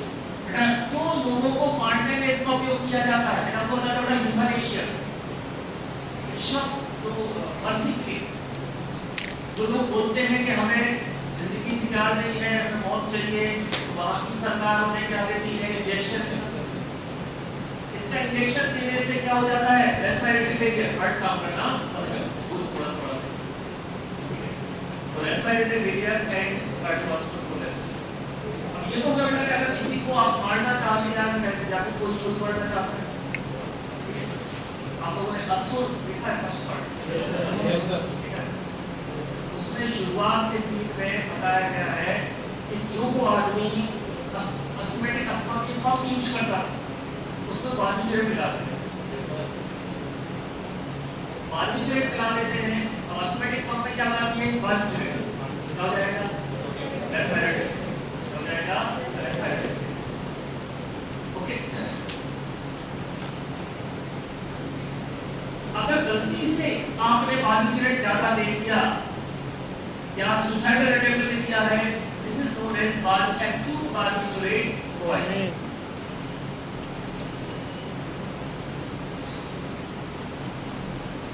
Acute barbiturate poisoning. बड़ा acute barbiturate poisoning में क्या होगा? Symptoms क्या आएंगे? Respiratory depression, heart rate down लगेगी, slow होने लगेगी, heart धीरे धीरे काम करना बंद करने लगेगा। ये सारे सिम्टम्स एक्यूट बार्बिट्रेट पॉइजनिंग में देखने को मिलेंगे। अब सबसे बड़ी समस्या क्या है बेटा? तो अच्छे से याद रखना, सीधा क्वेश्चन बनेगा, no specific antidote is available. अगर बार्बिट्रेट पॉइजनिंग हुई है तो कोई स्पेसिफिक एंटीडोट अवेलेबल नहीं है कि आपने वो दे दिया और बार्बिट्रेट पॉइजनिंग हो। जबकि बहुत सारी पॉइजनिंग में एंटीडोट रहता है, यहाँ पर कोई स्पेसिफिक एंटीडोट नहीं है और यही कारण है कि बार्बिट्रेट पॉइजनिंग को बहुत ज्यादा डेंजरस माना जाता है। No specific antidote is available.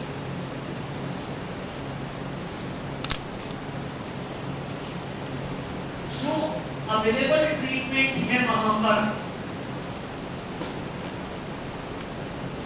वो कॉमन ट्रीटमेंट है लेकिन स्पेसिफिक नहीं है। जैसे कि किसी के ब्लड में अगर बार्बिट्रेट ज्यादा है तो तुरंत डॉक्टर कौन सी चीज पे जा सकता है?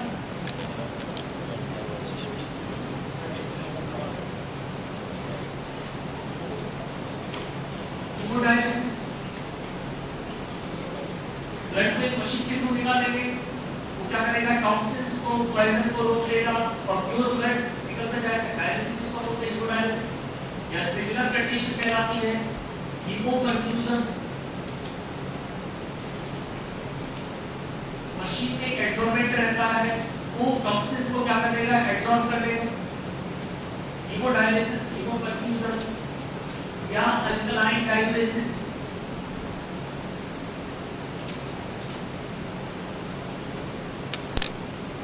Alkaline dialysis by sodium bicarbonate।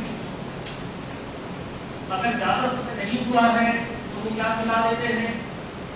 Sodium bicarbonate के अंदर ऐड कर देंगे सोडियम बाइकार्बोनेट, जिससे यूरिन एल्कलाइन हो जाती है और यूरिन एल्कलाइन हो जाती है तो इसका एब्जॉर्प्शन बंद हो जाता है और यूरिन के थ्रू निकल जाता है, बाइकार्बोनेट के थ्रू निकल जाते हैं यूरिन के थ्रू। एल्कलाइन डायलिसिस बोलते हैं। या फिर एक और तरीका है बेटा गैस्ट्रिक कैरेज। अंदर एक ट्यूब डालते हैं जो पेट तक जाती है और उससे मटेरियल को बाहर फेंकते हैं। गैस्ट्रिक टेरेस जिसको बोलते हैं, ट्यूब डालेंगे अंदर ट्यूब डालेंगे और अंदर का मटेरियल क्या हो जाएगा उसको बाहर निकाल, गैस्ट्रिक टेरेस बोलते हैं। गैस्ट्रिक टेरेस के बाद वो चारकोल अंदर इंसर्ट कर देते, चारकोल बचा हुआ जो भी आपका रहता है पॉइजन उसको एब्सॉर्ब। तो ये बेटा अवेलेबल ट्रीटमेंट है, लेकिन बेटा कोई भी स्पेसिफिक ट्रीटमेंट नहीं है। अगर पॉइजन ज्यादा कहां चला गया ब्लड में, ब्लड को प्यूरिफाई कर लो जिसके थ्रू हेमोडायलिसिस के थ्रू यहां पे रिमूव कर दी जाती है, या अभी ज्यादा ब्लड में नहीं पहुंचा है तो पेट से निकाल दो, क्या कहलाएगा गैस्ट्रिक टेरेस। या फिर अगर ब्लड में पहुंच गया है तो यूरिन के थ्रू निकाल दो, क्या कहलाएगा एल्कलाइन डायलिसिस। ये तरीके हैं बेटा, इनमें से कोई भी तरीका ऐसा नहीं है जो प्रॉपर्टी यूज किया जा सके। बेटा क्या नहीं है ये कोई इसका स्थिति है। अगला आपके लिए क्वेश्चन बनेगा बेटा बार्बिट्यूरेट पॉइजनिंग क्यों डेंजरस है, मतलब क्या आएगा आइडोज।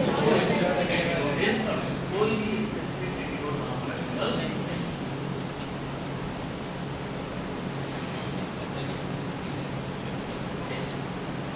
नेक्स्ट बेटा एडवर्स इफेक्ट्स ऑफ बार्बिट्यूरेट।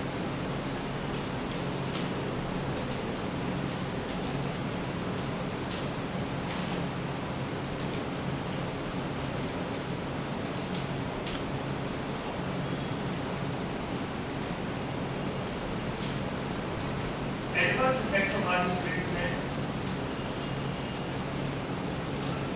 पहला है जो बहुत कॉमनली देखने को मिलता है हैंगओवर इफेक्ट। अगर आप टैबलेट लेते हैं बार्बिट्यूरेट तो अगले दिन तक आपको नींद सी आती रहेगी, अगले दिन काफी लंबे समय तक सिकनेस फील करते रहेंगे और हैंगओवर। दूसरा बेटा आप ऑलरेडी पढ़ चुके हैं अभी distortion of sleep architecture,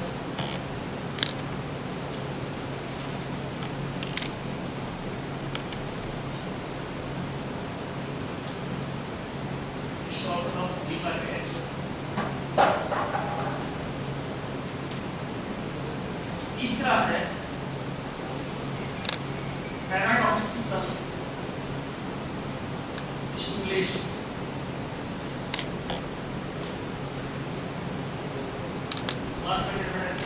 paradoxical stimulation, paradoxical का मतलब क्या होता है? बहुत कॉमन वर्ड है पैराडॉक्सिकल।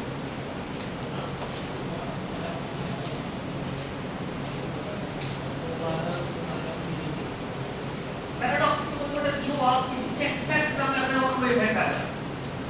जैसे मान लो आपका कोई दोस्त नहीं एकदम कंफ्यूज है, हकीकत कंफ्यूज है, मतलब वो जैसे आपके साथ नाश्ता करता है और हाथ धोने जाता है, भाई हाथ पास पहुंचता है तो आप नहीं अंदर क्या प्रेरणा मन में। तो कई लोग ऐसे रहते हैं कि आप उनसे एक्सपेक्ट नहीं कर रहे हो, किसी ने आपको बुलाया आप सब लोग जाकर वो चंद पार्टी देते हैं अपने सवाल। अब आपको दिक्कत क्या है, क्या पता नहीं से क्या चंद पार्टी और क्या अरे ये और खाली और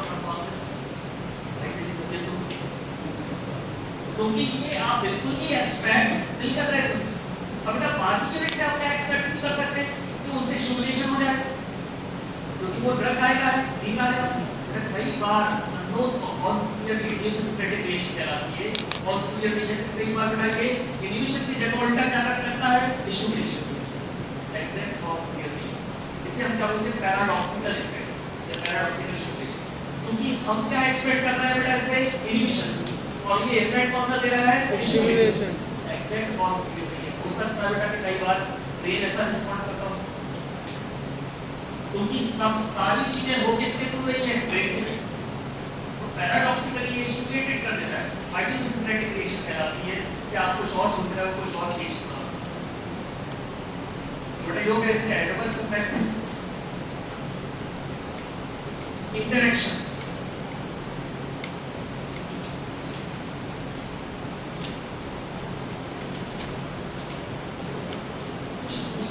जिनसे बहुत कॉमनली इंटरेक्शन शो करता है, जैसे एग्जांपल अगर बहुत कॉमन टर्म जिनके साथ इंटरेक्शन शो करता है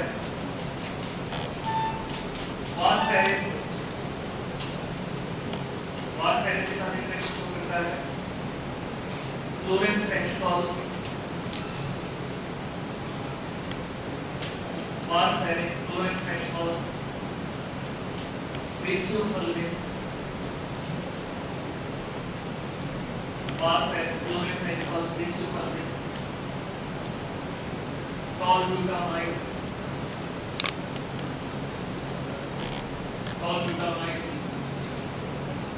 स्टेरॉइड्स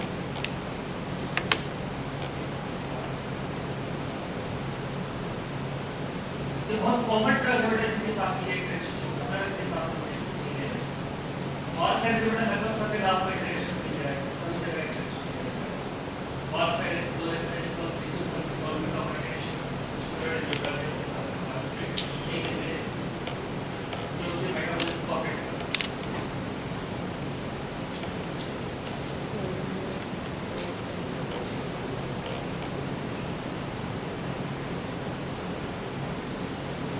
last में product uses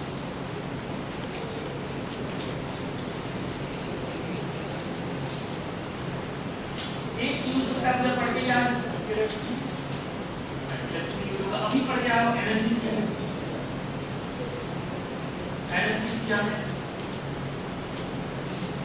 एपिलेप्सी में प्रोटीन सेरेब्रम कैटेगरी पढ़ी है उसके बारे में आपको जरूरत ही नहीं है पढ़ रहे हैं का GI की ऐसा क्रिस आ रहा है इसके अलावा बताइए आप अलग से उसको कार्डिटेस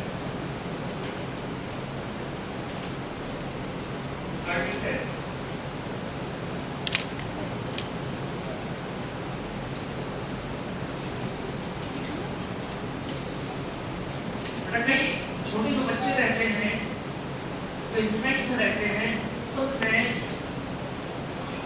इम्यूनिटी का लेवल बढ़ जाता है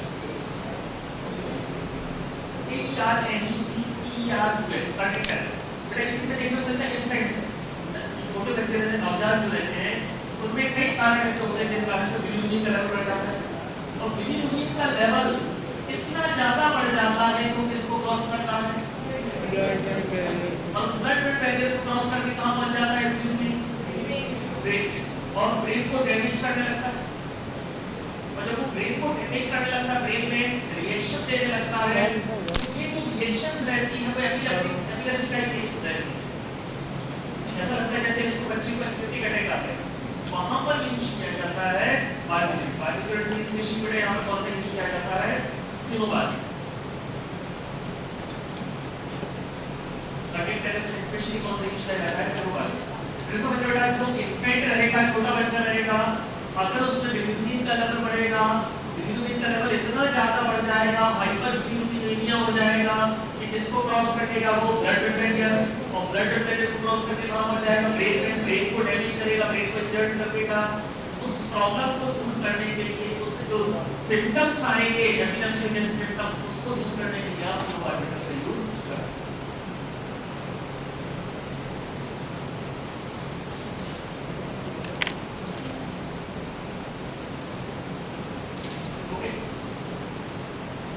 बट ये कंप्लीट हो गया आपका बार्बिटूरेट्स नेक्स्ट देखो benzodiazepines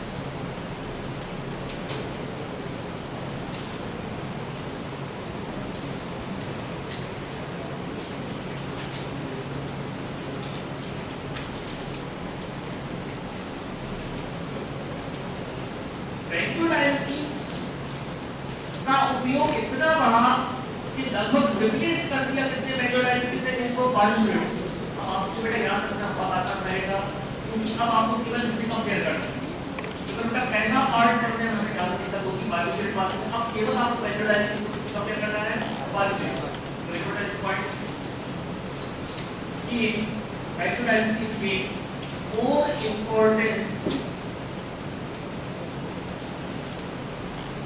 benzodiazepines gain more importance because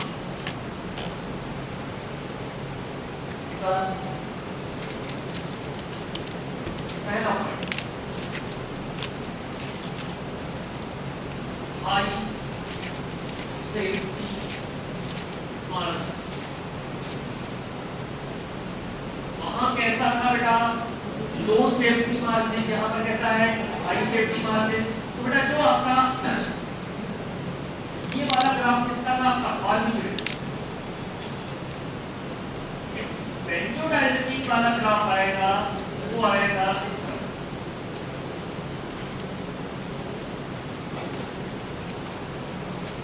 ये बेंजोडाइजेपिन का ग्राफ। अब ध्यान से बेटा क्या अंतर आ रहा है दोनों में? बहुत ज्यादा डोज बढ़ाने में क्या कॉज करेगा? कोआ।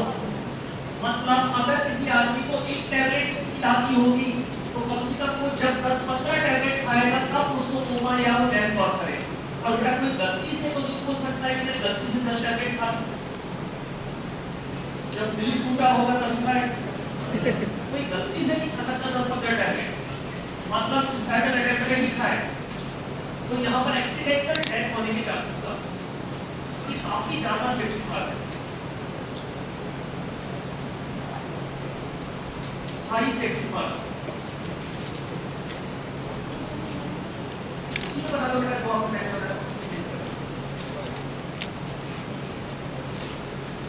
दूसरा है no effect on other body system.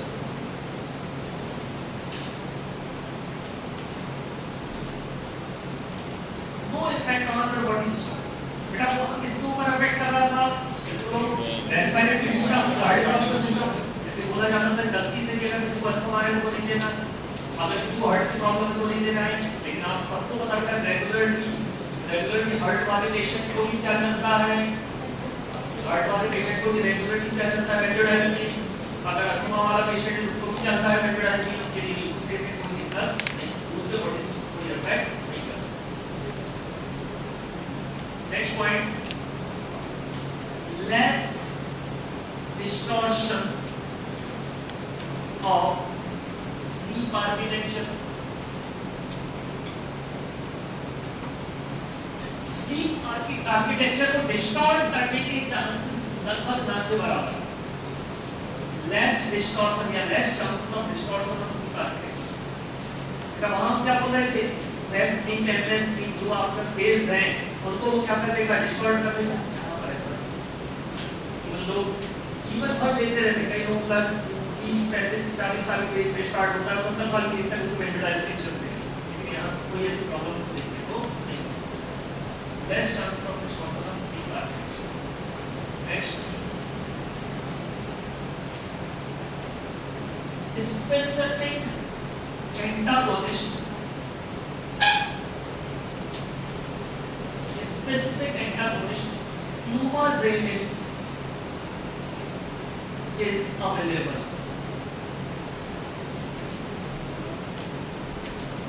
Specific antagonist flumazenil, mark कर लो बेटा, बहुत बार क्वेश्चन आया है।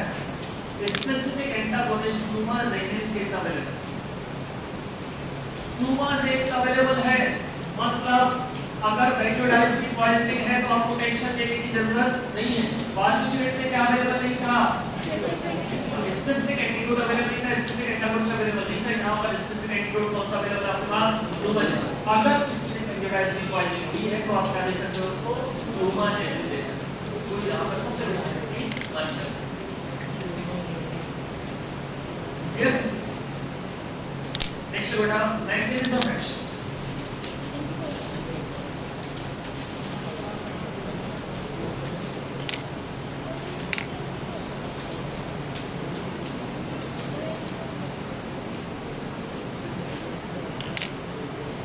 Mechanism of action.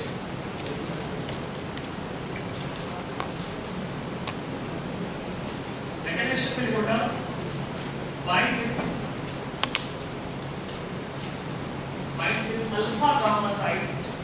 बाकी कोई मेथड आपको पता ही है, दावा है, bind with alpha gamma site and show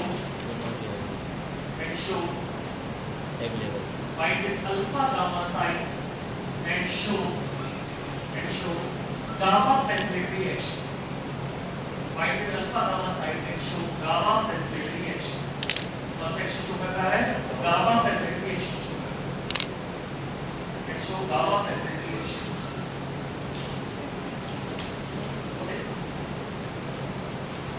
इतना भी डोज बढ़ा दो कि कभी GABA मारने की इफेक्ट नहीं देगा। बेटा bind with alpha gamma never show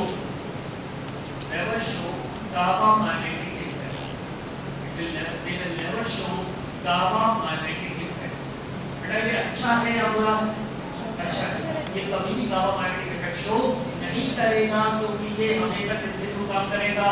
gamma के थ्रू काम करेगा, गामा के थ्रू काम करेगा, डायरेक्टली कभी कोई भी इफेक्ट यहां पर। ओके, नेक्स्ट पॉइंट देखो।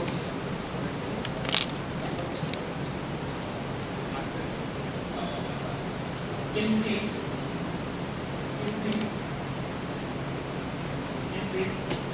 frequency of chloride channel opening. Increase frequency of chloride channel opening. Increase frequency of chloride channel opening, but not duration.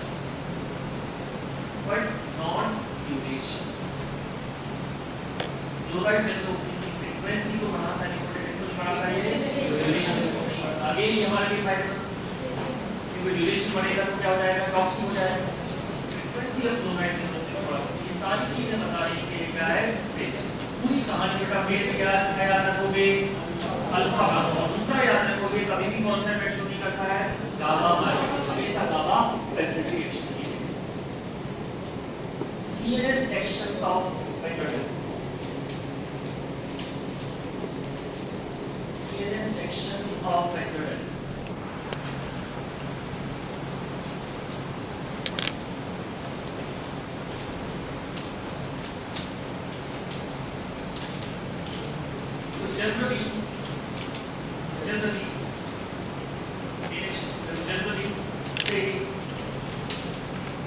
Generally they tend to shorten.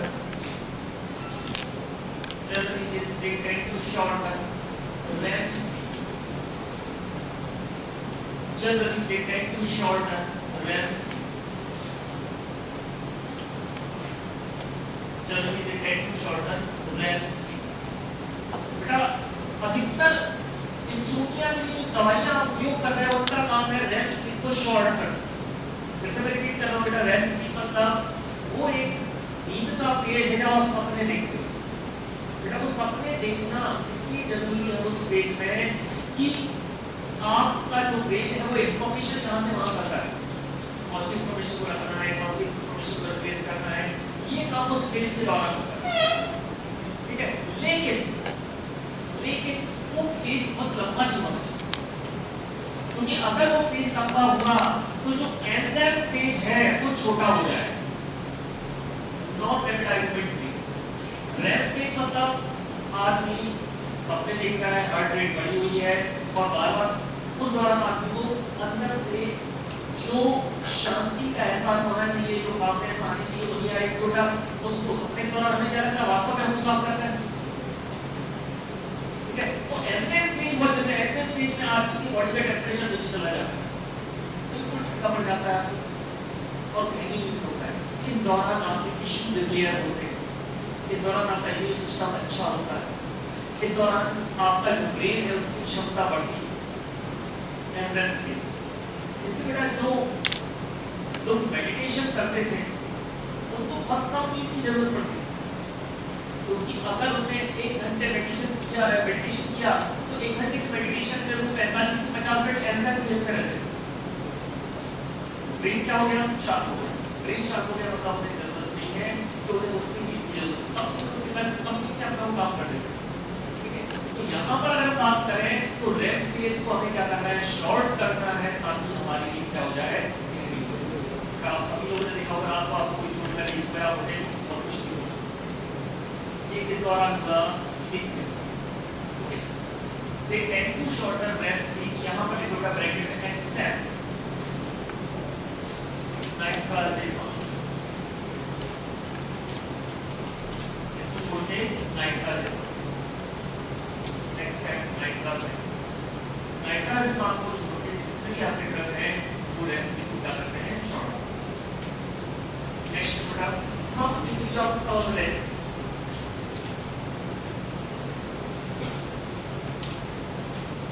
some degree of tolerance develop, some degree of tolerance develop after repeated use. Some degree of tolerance develop after repeated use. Some degree of tolerance develop after repeated use. Tolerance develop हुई मतलब बेटा आप अभी एक tablet खाते हो 4-5 साल तक लगातार खाते रहे तो आप 2 टैबलेट की जरूरत या ज्यादा डोज की जरूरत तो इससे हम क्या बोलते हैं टॉलरेंस। तो जनरली डॉक्टर क्या करता है पहले अल्ट्रासोनोग्राम दे रहा होगा बाद में डोज काम करते हैं। टॉलरेंस डेवलप ना हो तो बीच में वो ड्रग क्या करता जाता है चेंज क्योंकि आप रिपीटेडली अगर एक ही ड्रग ले रहे हो तो क्या डेवलप हो जाएगी टॉलरेंस। टॉलरेंस का मतलब क्या होता है जब बोलो अब आपको ज्यादा डोज रिक्वायर्ड है। टॉलरेंस का मतलब क्या होता है ज्यादा डोज रिक्वायर्ड। नेक्स्ट पॉइंट बेटा हमने क्या पढ़ा था क्या आपके बारबिटरेट एनाल्जेसिक इफेक्ट देते हैं नहीं देते क्या होता है बेटा उल्टा होता है अगर थोड़ा सा डोज आपने बढ़ा दिया तो क्या पास करेगा हाइपरएनालिसिस देखो बेटा यहां पे कुछ ड्रग ऐसे हैं जो एनाल्जेसिक इफेक्ट देते हैं दिस बहुत कॉमन एग्जांपल है डायजेपाम देखो diazepam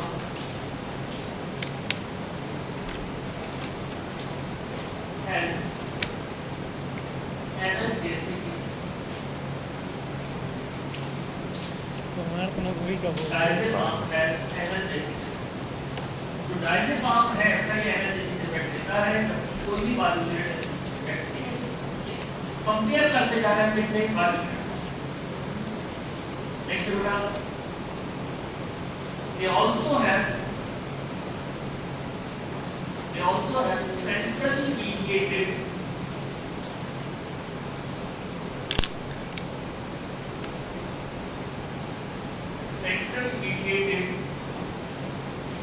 skeletal muscle relaxant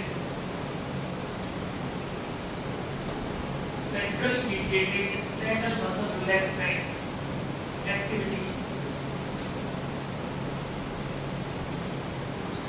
centrally mediated skeletal muscle relaxant activity without impairing voluntary activity without impairing voluntary activity। अगर आप देखेंगे centrally mediated skeletal muscle relaxant तो वहां पर भी बेंजोडाइजेपिन्स को रखा गया। ये ब्रेन के थ्रू स्केलेटल मसल्स को क्या कर देते हैं रिलैक्स कर देते हैं। बेटा जनरली स्केलेटल मसल रिलैक्सेंट क्या होता है अगर आपने स्केलेटल मसल रिलैक्सेंट ले ली तो आप अपना काम नहीं कर पाएंगे बॉडी कैसे हो जाएगी रिलैक्स। के साथ ऐसा नहीं होता है ये बॉडी को मसल्स को रिलैक्स भी करते हैं और इसको अफेक्ट भी करते हैं और आप जैसे काम कर रहे हैं जो आपको मसल्स फंक्शन है जैसे चलते हैं तो सेंट्रली मीडिएटेड मतलब ब्रेन के थ्रू ये स्केलेटल मसल रिलैक्सेंट एक्टिविटी तो देते हैं लेकिन वॉलंटरी एक्टिविटी जो आपकी बॉडी है उसके फंक्शन को अफेक्ट नहीं करती। और ये बेटा आपको ऑलरेडी पढ़ा था also have anticonvulsant activity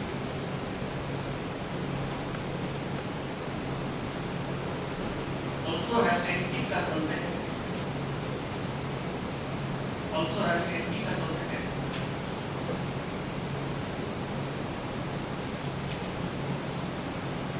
here you would see the sections कुछ इंडिविजुअल ड्रग के बारे में कुछ इंपॉर्टेंट है यहाँ पे देखते हैं कोई ड्रग है एक है आपका डायजेपाम कितने पेन से लिखते हैं यार 1 2 3 4 इंडिविजुअल ड्रग्स इंडिविजुअल ड्रग के प्रोडक्ट डायजेपाम बन जाओगे राज आईएएस बनना है कि नहीं आगे बन जाओ diazepam this is called old-ish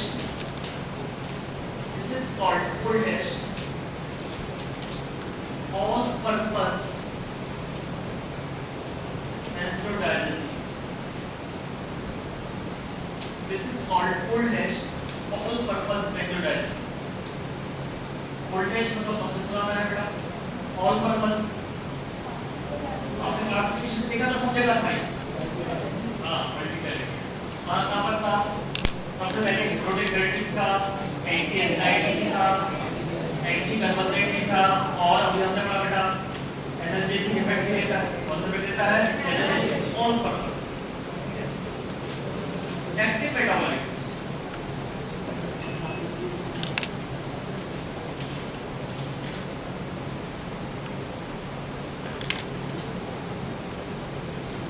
मेटाबॉलाइट्स में आता है आपका ऑक्साजेपम, इसी का active metabolite oxazepam and S methyl diazepam, oxazepam and S methyl diazepam, oxazepam and S methyl डायजेपम।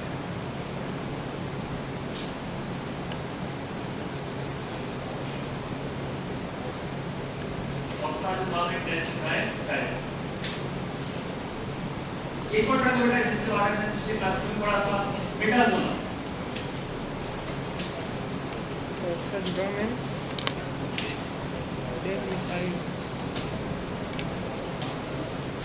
मेटाजोलम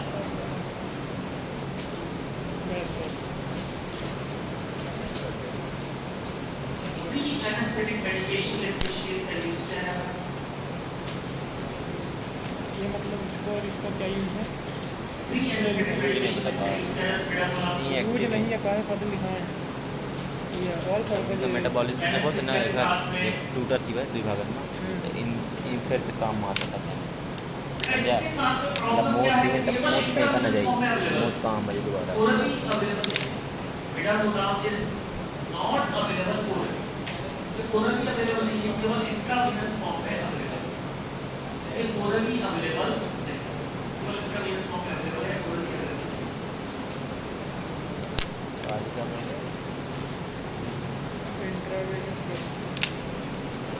Adverse effects of benzodiazepines.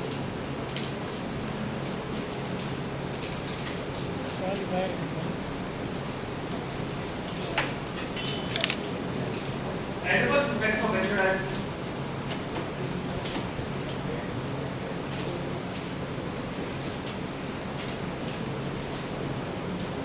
नहीं लिखा पहला है प्री एनेस्थेटिक मेडिकेशन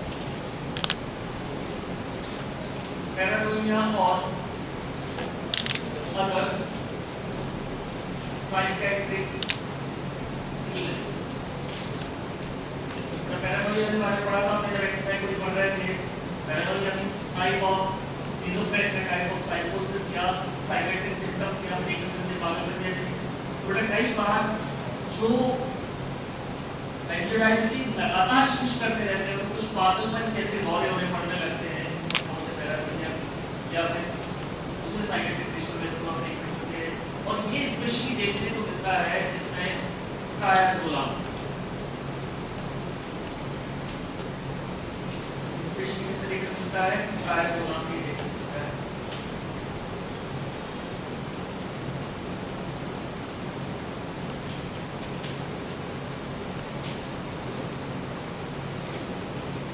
दूसरा है अटेक्सिया, अटेक्सिया और blackout in elderly patients. Ataxia और blackout in elderly patients. Ataxia मतलब क्या?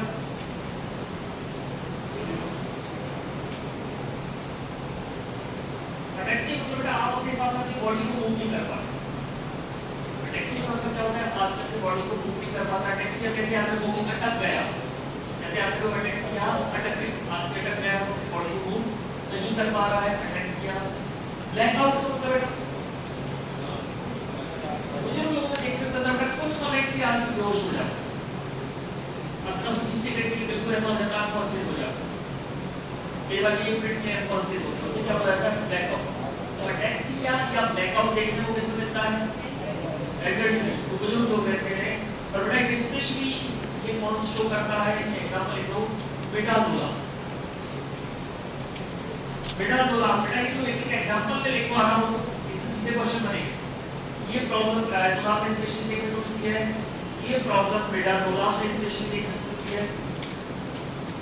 देखिए आप लोग मिड में ही कटा गया, बीच में ही कटा गया, मिड में क्या हो गया है, कटा गया।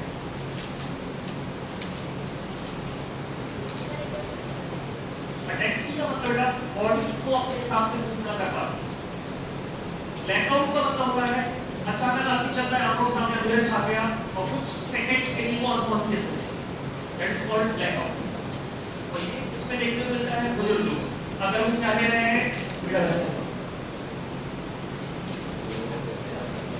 नेक्स्ट आता है पैराडॉक्सिकल स्टिमुलेशन। आपने पढ़ा था थोड़ी देर पहले, आर्टिकुलेट करने की प्रॉब्लम थी, इनिशियल के मेथड का क्या होने लगा, स्टिमुलेशन होने लगा। यहाँ पर भी स्पेशलिएटेड ड्रग लिख लो आप, फ्लूराजेमा, फ्लूराजेमा।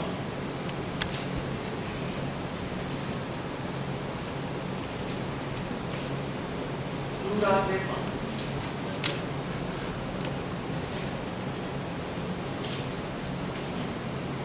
एक ड्रग बेटा अलग से लिख दो, फ्लूनाइट्राजेमा।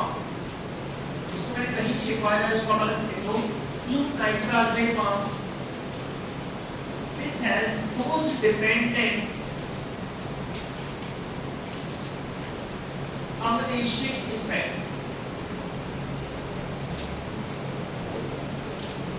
This has dose dependent amnesic effect.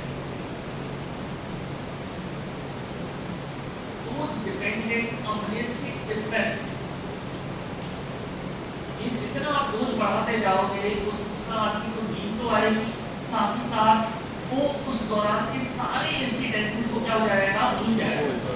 ठीक है, और बेटा इसका आगे केटामाइन से ज्यादा दुरुपयोग इसका किया गया फ्लूनाइट्राजेमा का, और मजबूरन गवर्नमेंट को इसको बंद करना पड़ा। It becomes infamous by the name of date rape drug.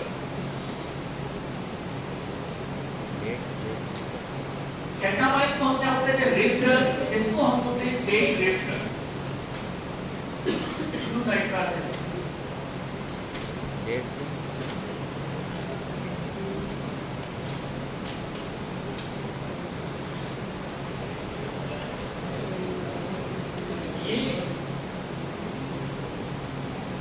दोनों में आपको अलग अलग ध्यान रखना है। केटामाइन का उपयोग कौन किया गया, इसका उपयोग कौन किया गया, दोनों में कॉमन चीज क्या है, अमनेशिया। कॉमन चीज क्या है, अमनेशिया। 20 मिनट और बचा है, क्लास नेक्स्ट क्लास में उसको कंप्लीट करेंगे। और एक एंटी एपिलेप्टिक वाला मैं आपको वीडियो शेयर करूंगा, उसमें टाइप ऑफ एपिलेप्सी आप लोगों को समझ लेंगे, टाइप ऑफ एपिलेप्सी।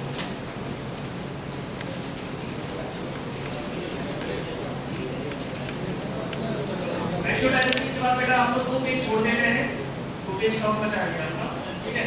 और उसके बाद आपको लिख देना है वीडियो शेयर कर वीडियो में, वो रहेगा आपका, उसमें type of epilepsy Google part में आप भी पढ़ो, सीधा स्टार्ट करेंगे। एक छोड़ना है, चलो कॉपी दे, कॉपी दे बे जान हाजिरी हमारी पेलर हमारे लिए पेलर इधर की ज्योति के सामने पेलर बोलते हैं, इधर की ज्योति के सामने पेलर बोलती हैं। ज्योति सर्विस बता दी रही, हम क्या हमारा नाम ना लिए यार, तो दोस्त है अमान के नाम ले ली रही हो, ये लगा दिए पल्ला, चला चला जाएगा नाश्ता उसको कर देगा, चला अजीब आदमी है यार।